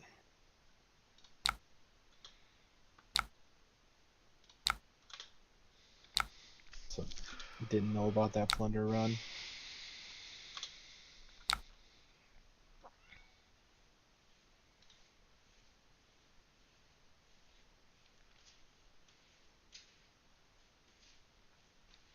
Okay, so we have 2 action points, and we have a Go Again already applied. So I think here, just run out the old Bounding Demagon. 7, Go Again, Rune Chant if it hits.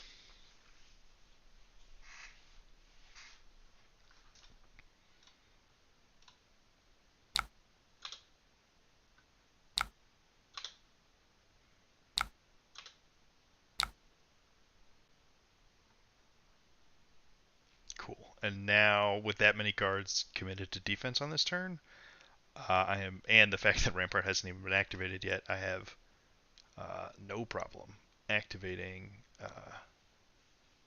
Well, I guess my problem is it's expensive, so I guess I'm not gonna do Seeping Shadows still. Um,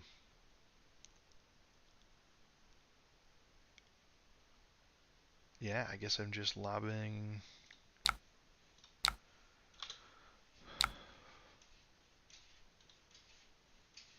4.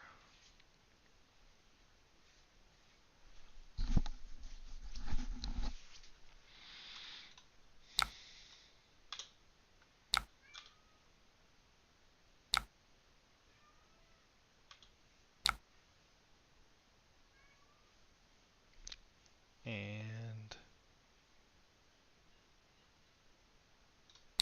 Rosetta Thorn, which means Colin has to decide between keeping that card to Arsenal for the next turn cycle or letting me keep my creepers for another turn cycle. I can't turn off. Oh, I guess I could turn off creepers.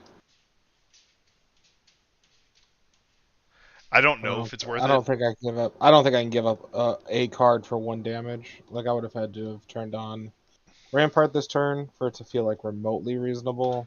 No, that's fair. Yeah, you But with block the no whole turn arsenal, I differently if you couldn't. want to do that. Yeah, yeah, and then with no card, no card in arsenal. Like maybe I'm supposed to keep an arsenal card this turn, but I kind of just have to live on a hope and a dream that this is disruptive enough.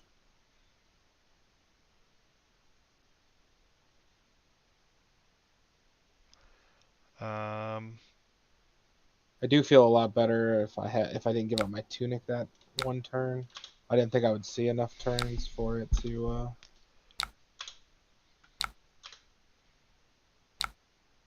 change a ton.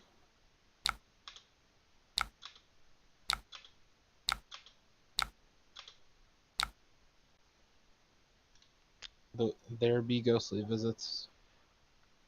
Yes, indeed.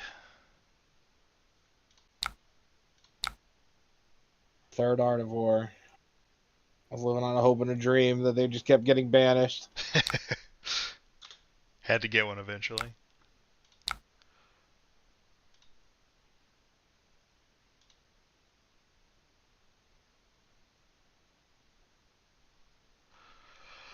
Huh. Okay. Well,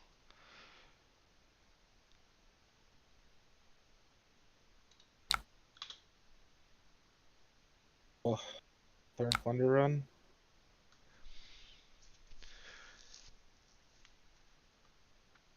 so next attack has go again from Art of War. You went +1 go again. I should have looked. Oh no, banish draw 2. Okay.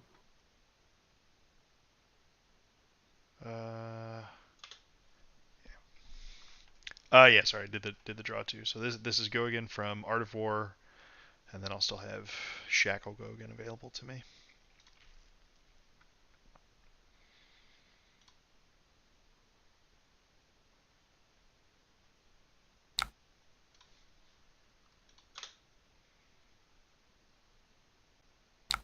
I have to try and get as much value out of trying to block out this Plunder Run this turn as I can possibly do.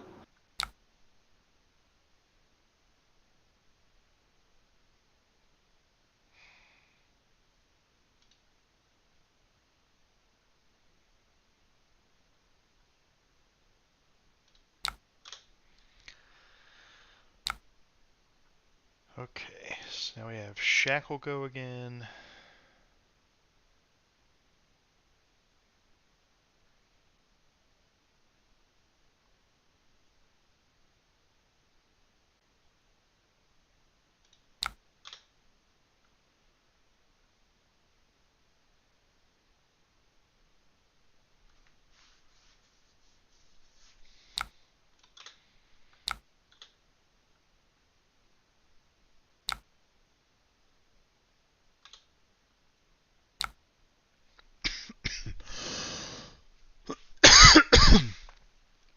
And then the classic self-preservation.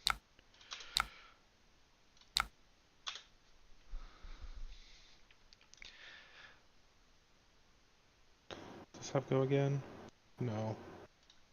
No, I would have been. It's kind of wild how much better off I would have been if I had accepted a frostbite instead of this.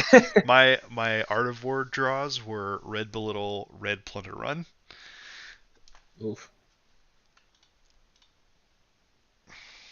Well, I don't think I can go to 2. But I think this card's worth more than... So I go to 1 here. Means my crown always has to... I get to pull a 3 block from your hand next turn. If it's all 2 blocks, I have a shot. If I don't block here and I attack with hammer. But let's see. So I already know you're right. I have an arcane, so creepers are going down. Yeah. So if you have all 2 blocks, I can buy 2 cards. If you have a 3 block, maybe I can make that 3 block awkward. I am also. We are at the stage Oh, of I'm the game just too, dead. where I'm a Seeds of Agony deck, and oh yeah, no. If you take anything here, I draw a card. I don't know that actually that does anything, but The draw card part's not the part I care about. It's trying to live through Rosetta Thorn because next turn, because you don't care about blocking. So I don't think I can get away with.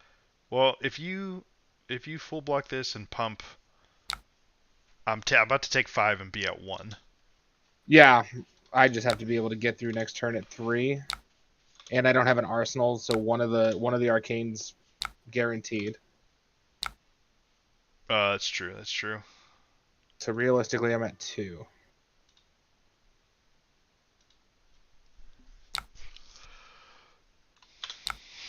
All right.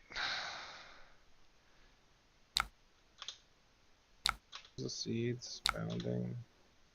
Oh, all the seeds.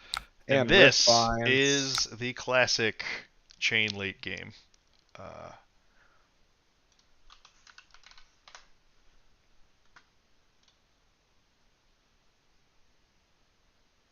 what is it? A freeform?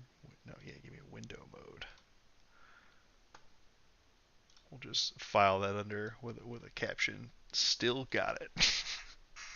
um, okay, so just the way this hand worked out, Collins did 6 ways to Sunday. This is the inevitability of Chane's late game. So we Seeds of Agony. Seeds of Agony.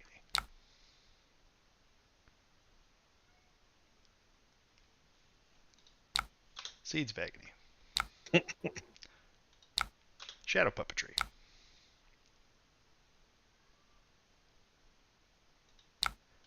Seeds of Agony. We have Shadow Puppetry already.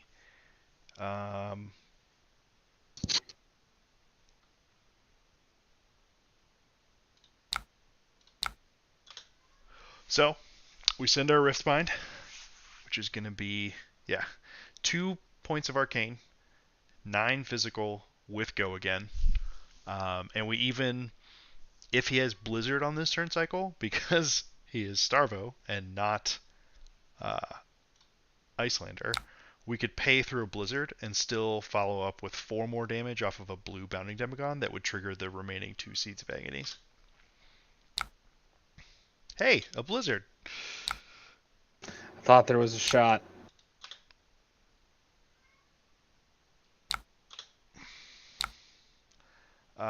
Yeah. Still dead to this, anyways. Yeah.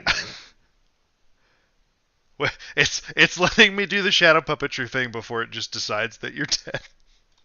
That's funny. That's pretty good. Yeah. So Chane v Starvo. That was both. I feel like each of those games was a illustration of one of their strengths. The first one you had what you did two Starstrucks and an Oakenold. This one was just the Oakenold was the one really big turn. Yeah. Um, and like you fused a few times, but like the early ones were, They just don't matter. were It's autumn's autumn. touches. It was just Yellow's autumn damage. touch. Yeah, and damage race is where I want to be. It's the disruption that's a problem. So Yeah, I think it's much closer if I got to go first, ironically. yeah, because then You going then the first really vanilla matters. damage is like, all right, cool. Well, this is the tax for starting with tempo. Yeah. Yeah, And so it's funny how much closer that game is if I get to go first. interesting though, like you definitely awakened in this game and had 12. Like you had a turn with free Uber Oakenold, Yeah. which is just kind of wild. That Yeah. so it's Husk just puts in so much work. yeah. I think it's like you needed one more awakening off the back of it, Yeah, but that's what I was trying to work towards. I just I don't know. I mean, I would say I did kind of fall behind the Blood Debt game to the point where one more rogue expensive Blood Debt thing and I wouldn't have lived to see this turn, but um, there's a reason you want the blood debt density where it is. There's a reason you run 6 Seeds of Agony so that late game you flip 7 cards and 2 of them are seeds, and that was what. Let's see, the damage total for this turn would have been so first Riftbind was 9 plus 2 Arcane. The second Riftbind would be 8, and then we end with well, I mean, obviously you ended up blizzarding, so that made it lower. But if there wasn't a blizzard, we were gonna throw another almost 15 points of damage. at your face this turn. So it's yeah, Riftbind and Seeds. We finally got to see it. Um, cool. Well, you down for a rubber match, or you gotta be done for the night, and I can tag in I will Alex. be. Yeah, if Alex is down to play, let Alex play that one out. I gotta go adult for the night, unfortunately. Gotcha. No worries. Thanks for the games. Oh yeah. Good luck. Thanks. All right, I will be right back. I'll go see if I can get my other Starvo opponent in here for another 1 to 3 games, depending on how long they go. Thanks, Colin, for hanging out. BRB.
All right, and we're back, and we're going to change it up a bit.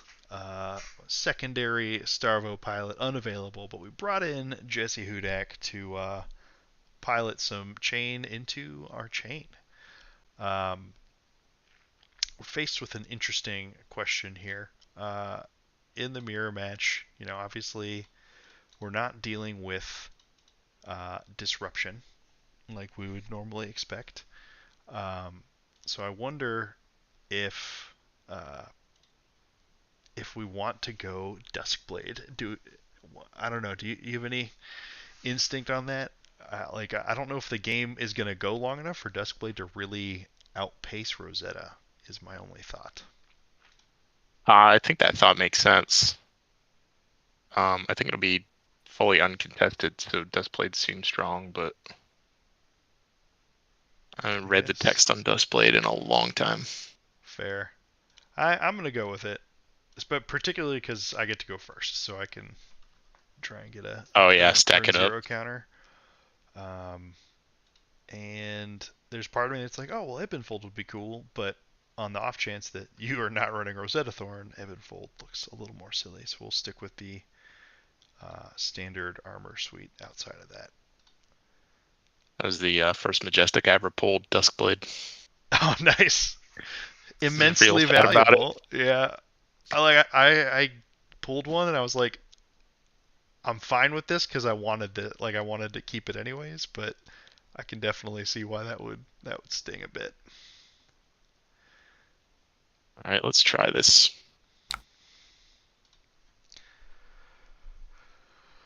Okay. You think first is correct or second? Might be first. I think I don't know. Like, okay, if you're trying Duskblade first as added value, I personally like setting up. I don't know. I think getting the shackles going first. It's close. I don't know that there is a specifically correct answer. Yeah, I think between getting a shackle first, potentially turning on Duskblade, and potentially arsenal Plunder Run first, it might just be the thing.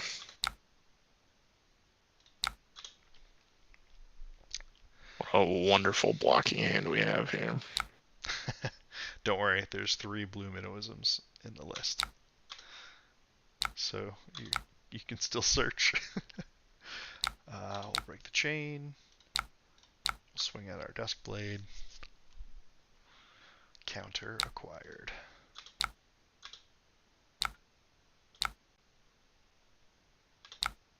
It's a good start. Yeah, I don't hate it. But you might hate what's about to happen on this next turn.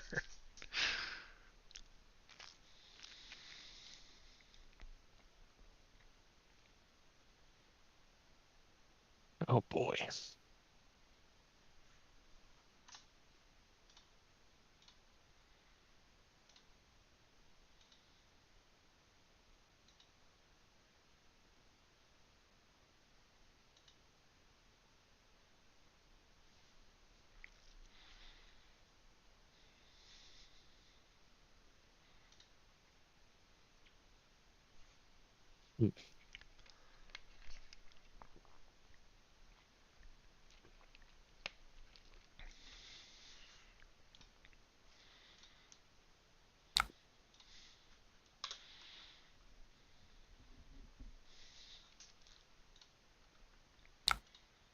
Sand is weird.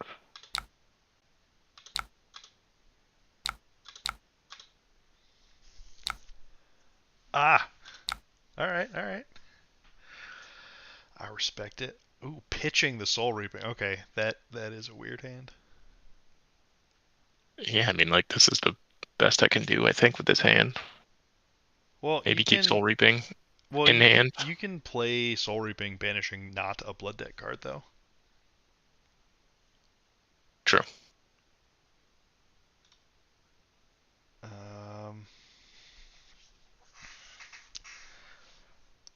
I want my Shackle, but I don't know if I care enough about this specific Runic Wreck. Because my hand is solid, and I am locked into another Duskblade counter, even just with this.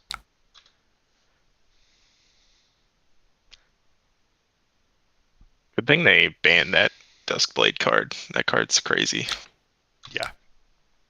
The fact that I can look at my to be like, oh, okay, well, my weapon's getting bigger, so you sabotaging my turn 0 shackle is just doesn't matter.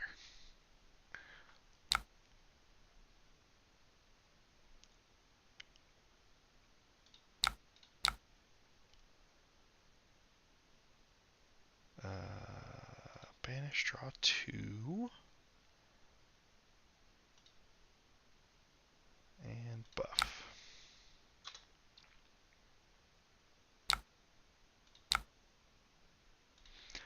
Oh, Nelly.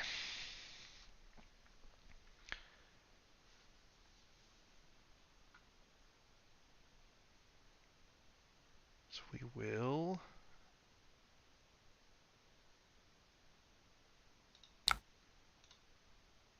shackle.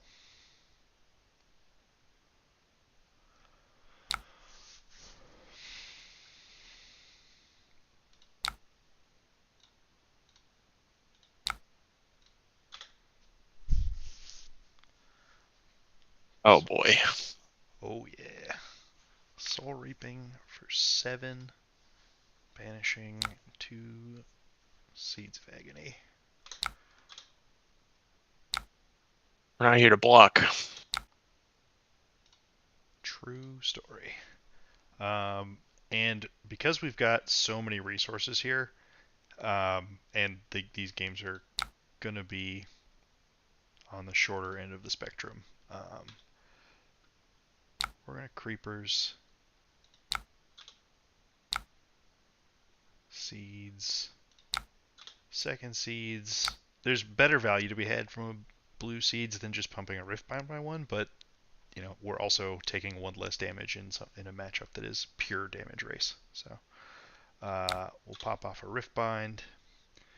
The 1 Arcane from the yellow Seeds will connect, so we get to keep our Creepers. And we'll get to end with Duskblade for 4.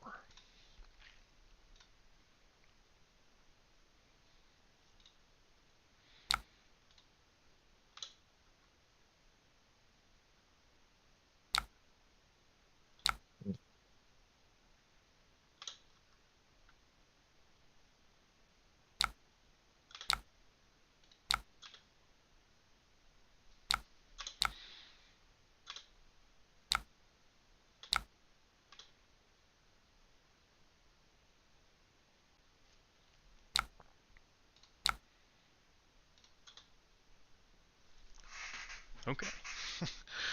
That helps 6 quite a card bit. hand. All right. I'm a little scared.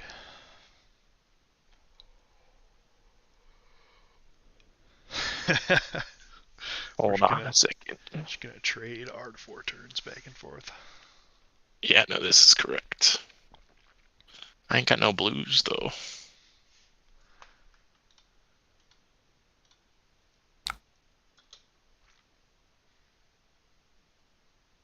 Found them.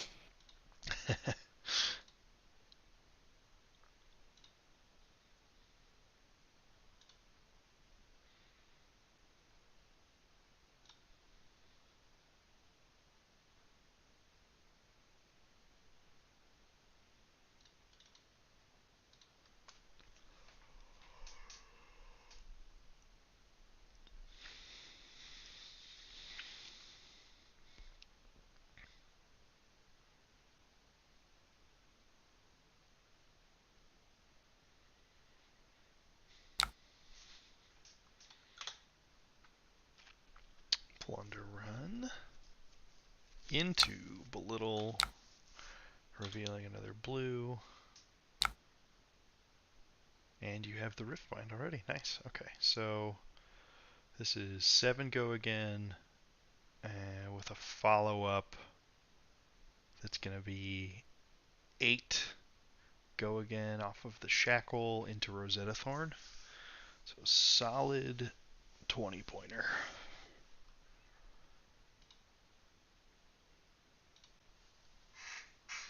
I think... Hmm.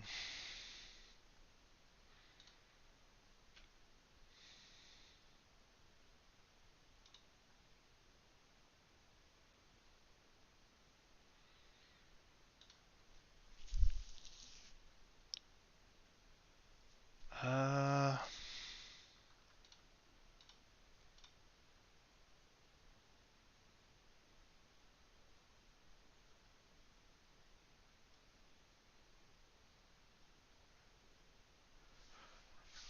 could just block it that way.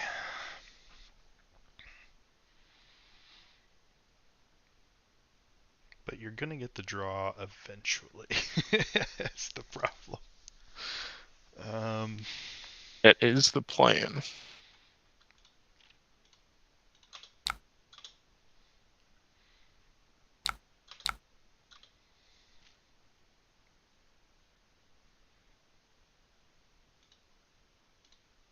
I would actually rift bound for 9 because you did damage buff.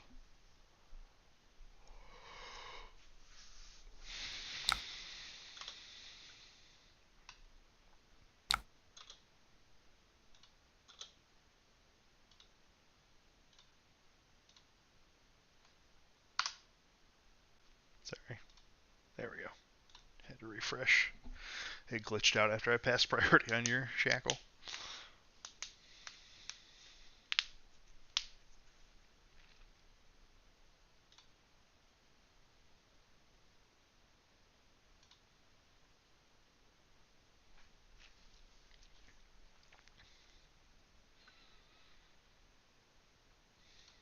Sadly, do not have enough resources to also make a rune chant.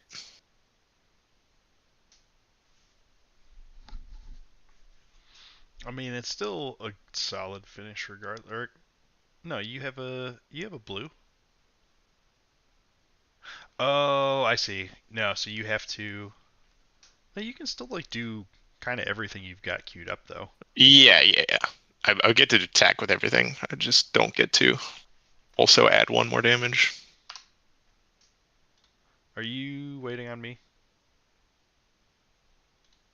for something? I believe so. Oh no, I guess not. Okay. Oh nope, So, hold on. yeah.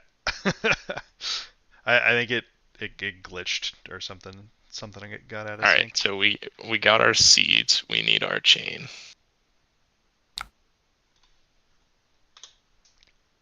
Okay. We can do that.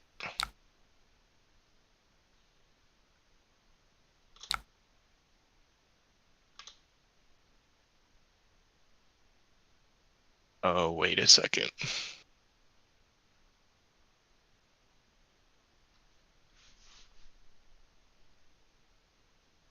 No, you're fine. Because you have a blue, so you can just Creeper's Minnowism, Riftbind, and Rosetta all on this turn.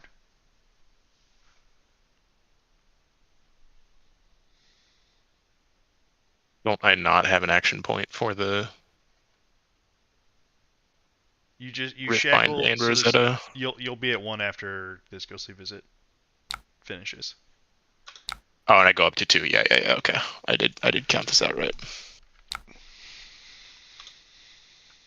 Good old spellbound creepers.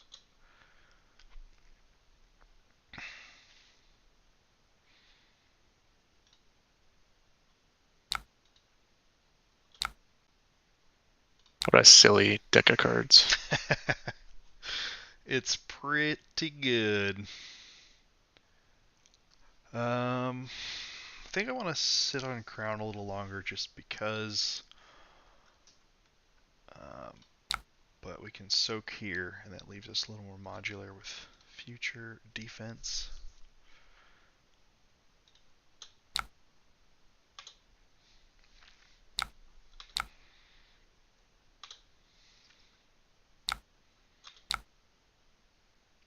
Two hits. What's my likelihood of pushing any amount of arcane next turn?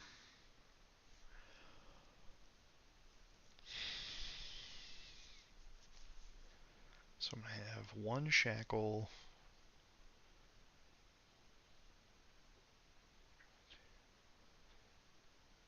Hit a red ghostly like I did. Right, that would, if I knew that would happen, that would be important. I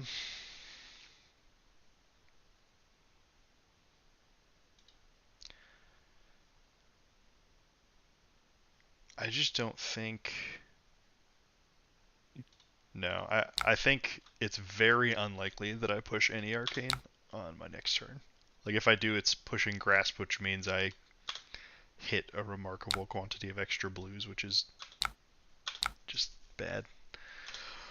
So we're getting Art Award. Indeed. Hey, look, a belittle. Hey, look, a belittle.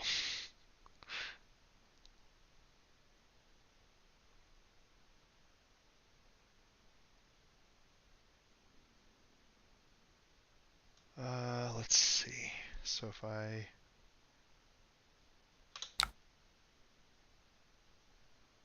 Oh, wait, you know what? That is a window. Sorry. This is going to be really cool. So, belittle, pitching a blue, reveal Shadow Averser. In the priority window that both players get before you go and execute your belittle search, I can play my Art of War, banish draw 2, and buff attack action cards for this turn. That resolves. I banish Shadow Verser, and I get to see what cards I hit before I have to decide what color of Minnowism to get. And it is very obvious that what I need is a blue Minnowism, given the cards that I drew. That was cool. Yeah, that's the first time that's come up, really. Handy little trick.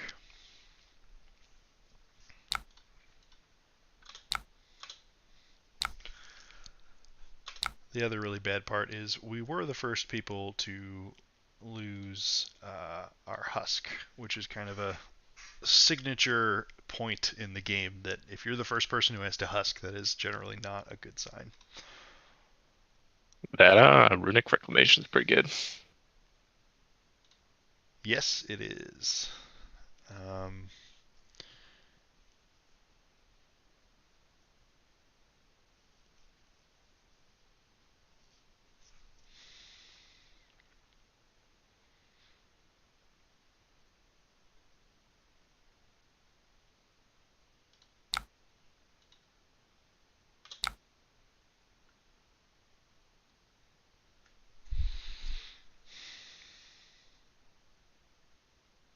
Is that from Arsenal?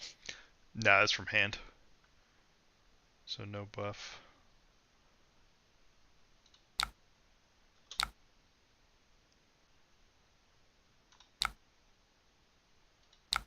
Oh, look at that.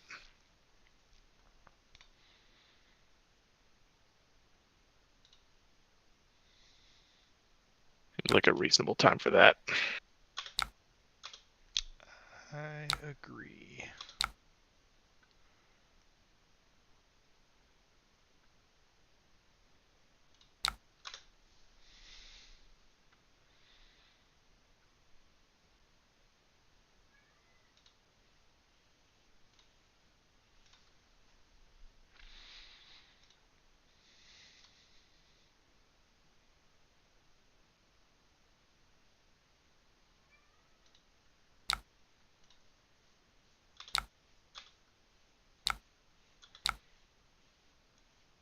I've played 2 Art of Wars in this game and I'm still losing.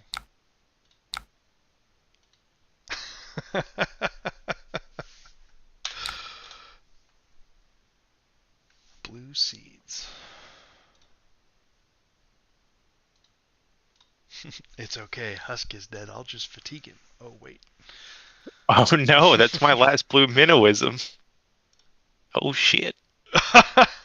That's kind of wild because when I did a little deck tech before starting, and I was like, yeah, we run 3 blue Minnowisms because it feels bad when you low roll on 2 and can't search out a blue Minnowism.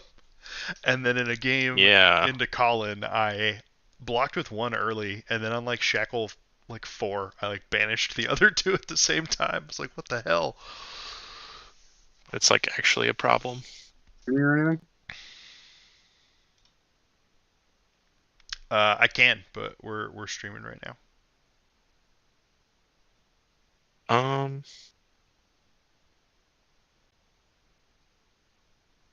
You said you are streaming right now? Yeah. On what? On YouTube. Dude. live to the people. Oh yes. All right, how do we do this game? I don't see either of you casting. I'm not casting in Discord. I'm on YouTube.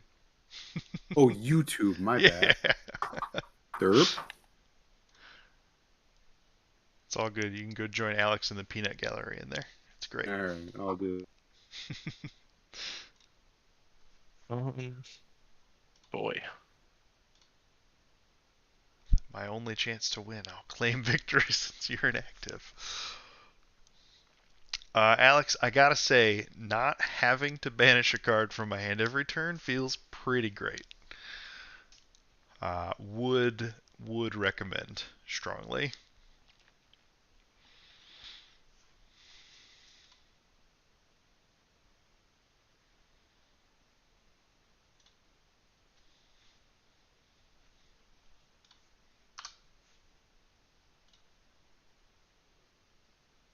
Yeah, I think I need to not overthink it.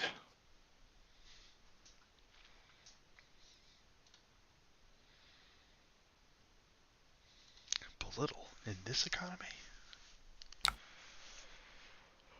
You know, resources are tight. I have no blues.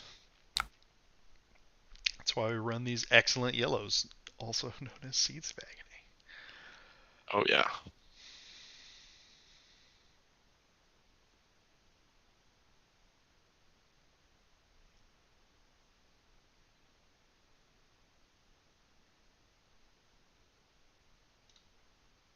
Um,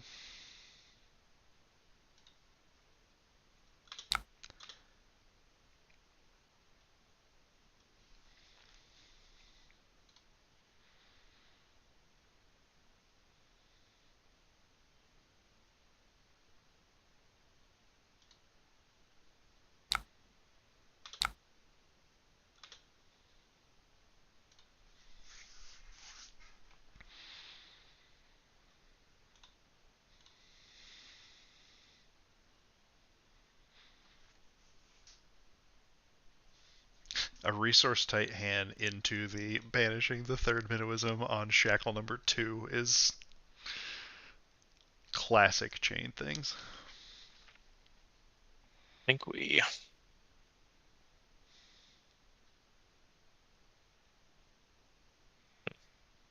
debating whether to play out this Seeds of Aggie or not. I'm not gonna get it to trigger. It's a 2-point swing.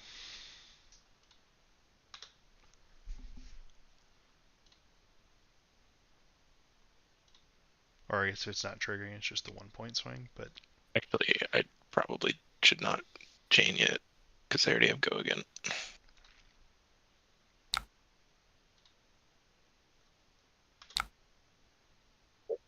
Did you already do any Starvo testing, or has it just been Chane? yeah, Starvo was earlier.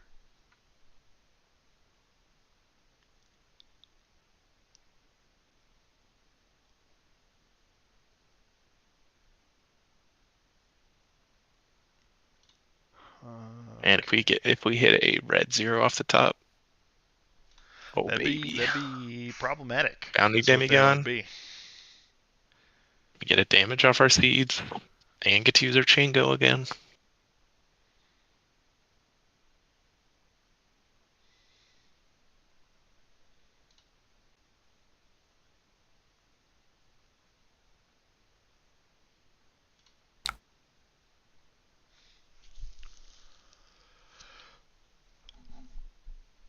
Hmm.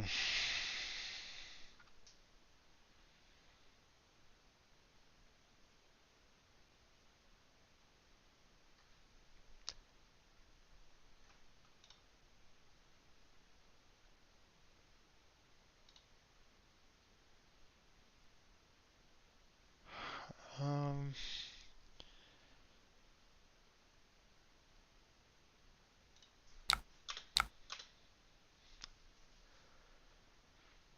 Blocks it out. Yeah, the list of sure ways for me to lose this game is you hitting a playable thing off of Shadow Puppetry right there. Oh yeah. Yep.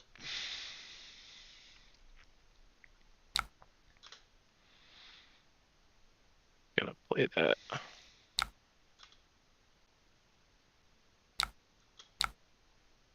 Two arcane hits.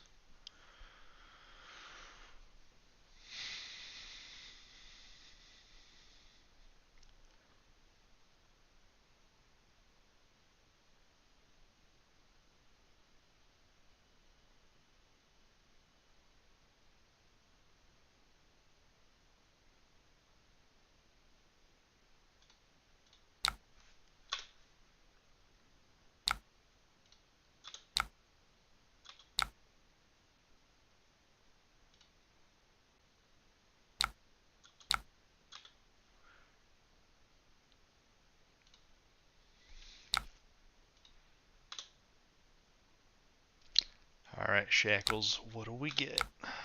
Minnowism. Shrill. Okay.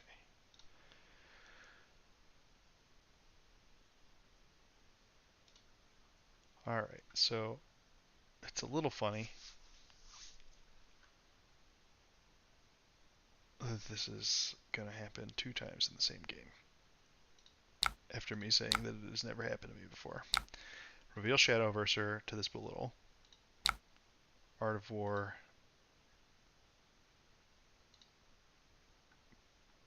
Banish, and actually, do I just do go again here? Because there's no guarantee that I can. I have 2 Shadow Versers in there. Yeah.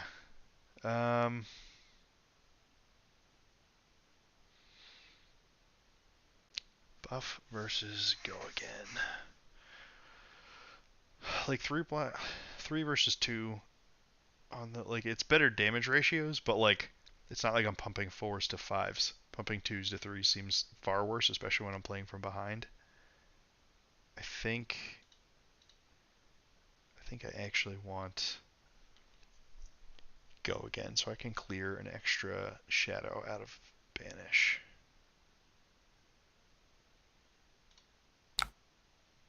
Yeah, if you consider the point of blood that you might have to take when you pass a turn, it might be reasonable.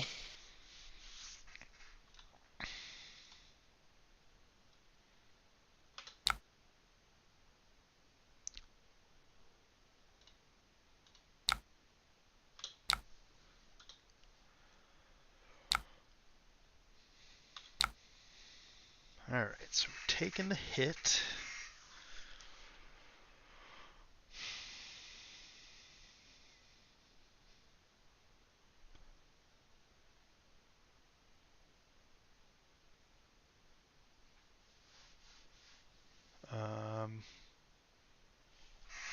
I haven't shackled yet.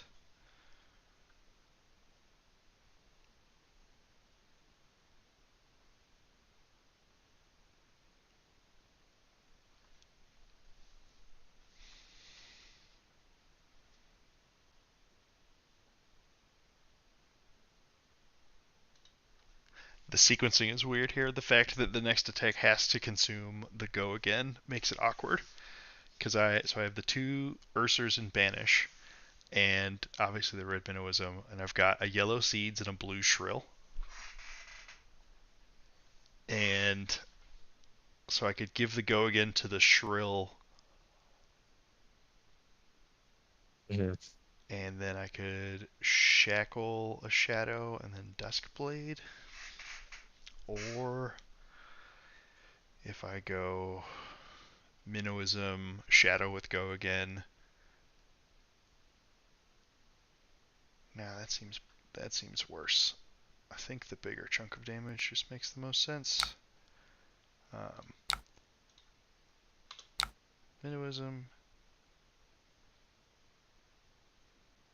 Break the chain.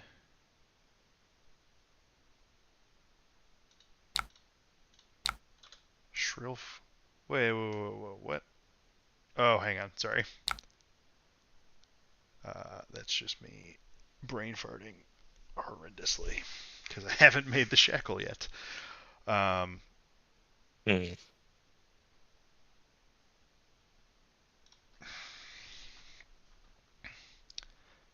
So I guess that does actually change the way I want to execute on this. Because I don't have to banish for this to have go again.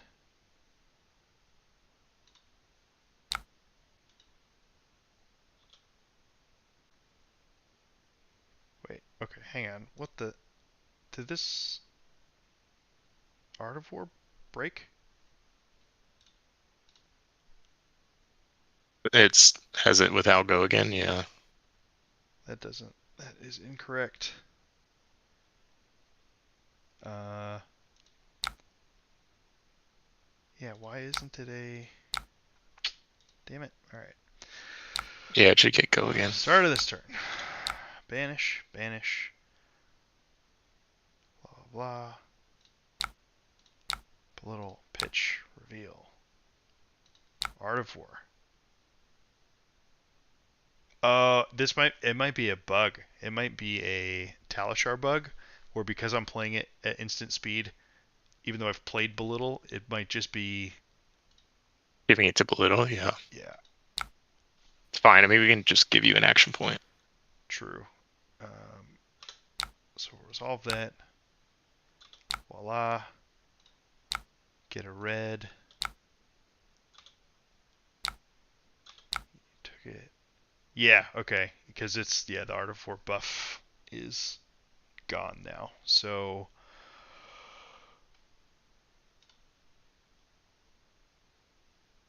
I will still break the chain, play the Minnowism. We'll switch on total control mode for a second. Or what's it called when you can change this stuff? Manual mode for board state corrections. Yeah. So +1 action point. Bye-bye manual mode. So this, banishing nothing, comes in for 5 with go again.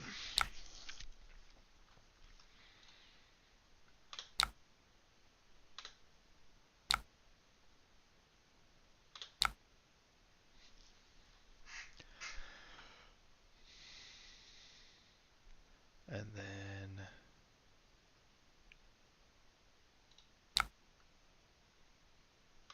shackle, break the chain again.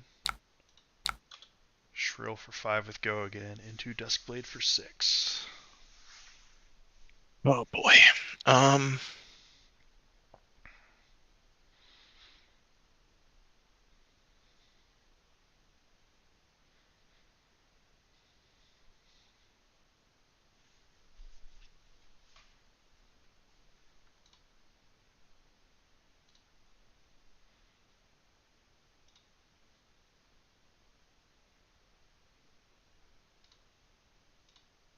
How do I win from here?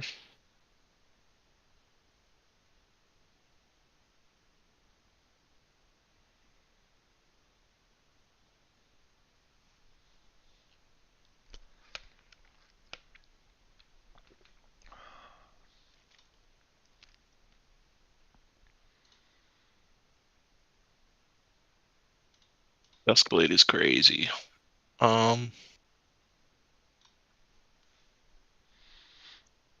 Yeah, so the swing, when it went up to 3 counters, is where it broke even. So this one going up to 6, it will be +2 points on Rosetta Thorn's output in this game. Yeah. I can block. Go to 1. Then I would have to kill you. Which I don't think is possible because you just not block and let me die, or block it out and let me die. You gotta go down to 1 card in hand. That sucks.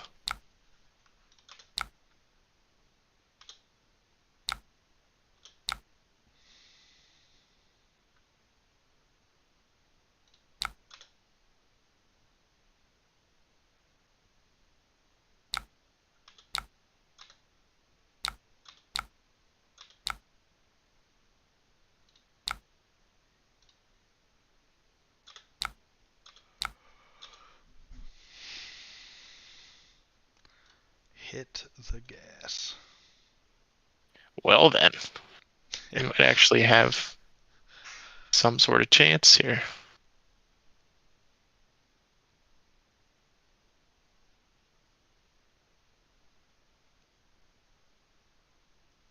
Yeah, damn, am I just dead to that? No, because you can't actually trigger the seeds. So Nope. you're 1 resource shy of grasp being the lethal. If that was a yellow seeds, I'd just die. Yeah.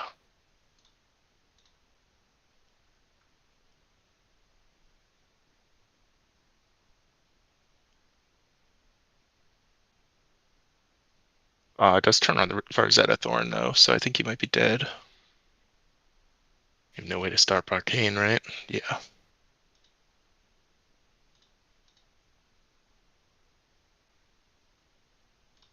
Nope, never mind. I don't have resources for that.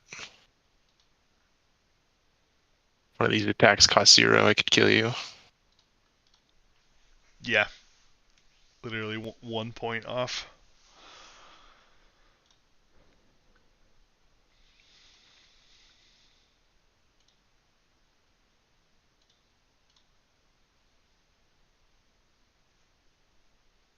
Okay, so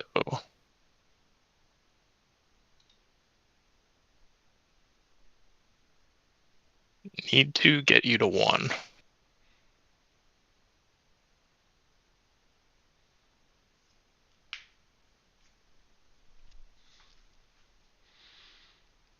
Well, I guess there's also... let's see, the most damage output from this... I assume the card you're holding is a blue. Yeah. And...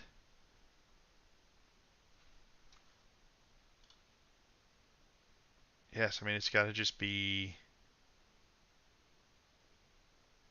Seeds, Shackle, Rift, Rosetta. Yeah, that's what I'm thinking. And I have to Get you block to the 1 4, and and I have to block the 2. then you have to kill me next turn. Yeah. And I go to 1. So maybe you can.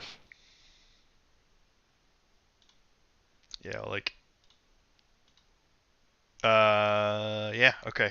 This is an interesting end game state.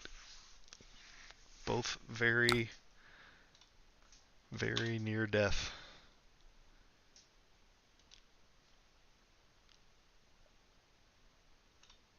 I think you being 1 resource shy is gonna give me the dub, though. Probably.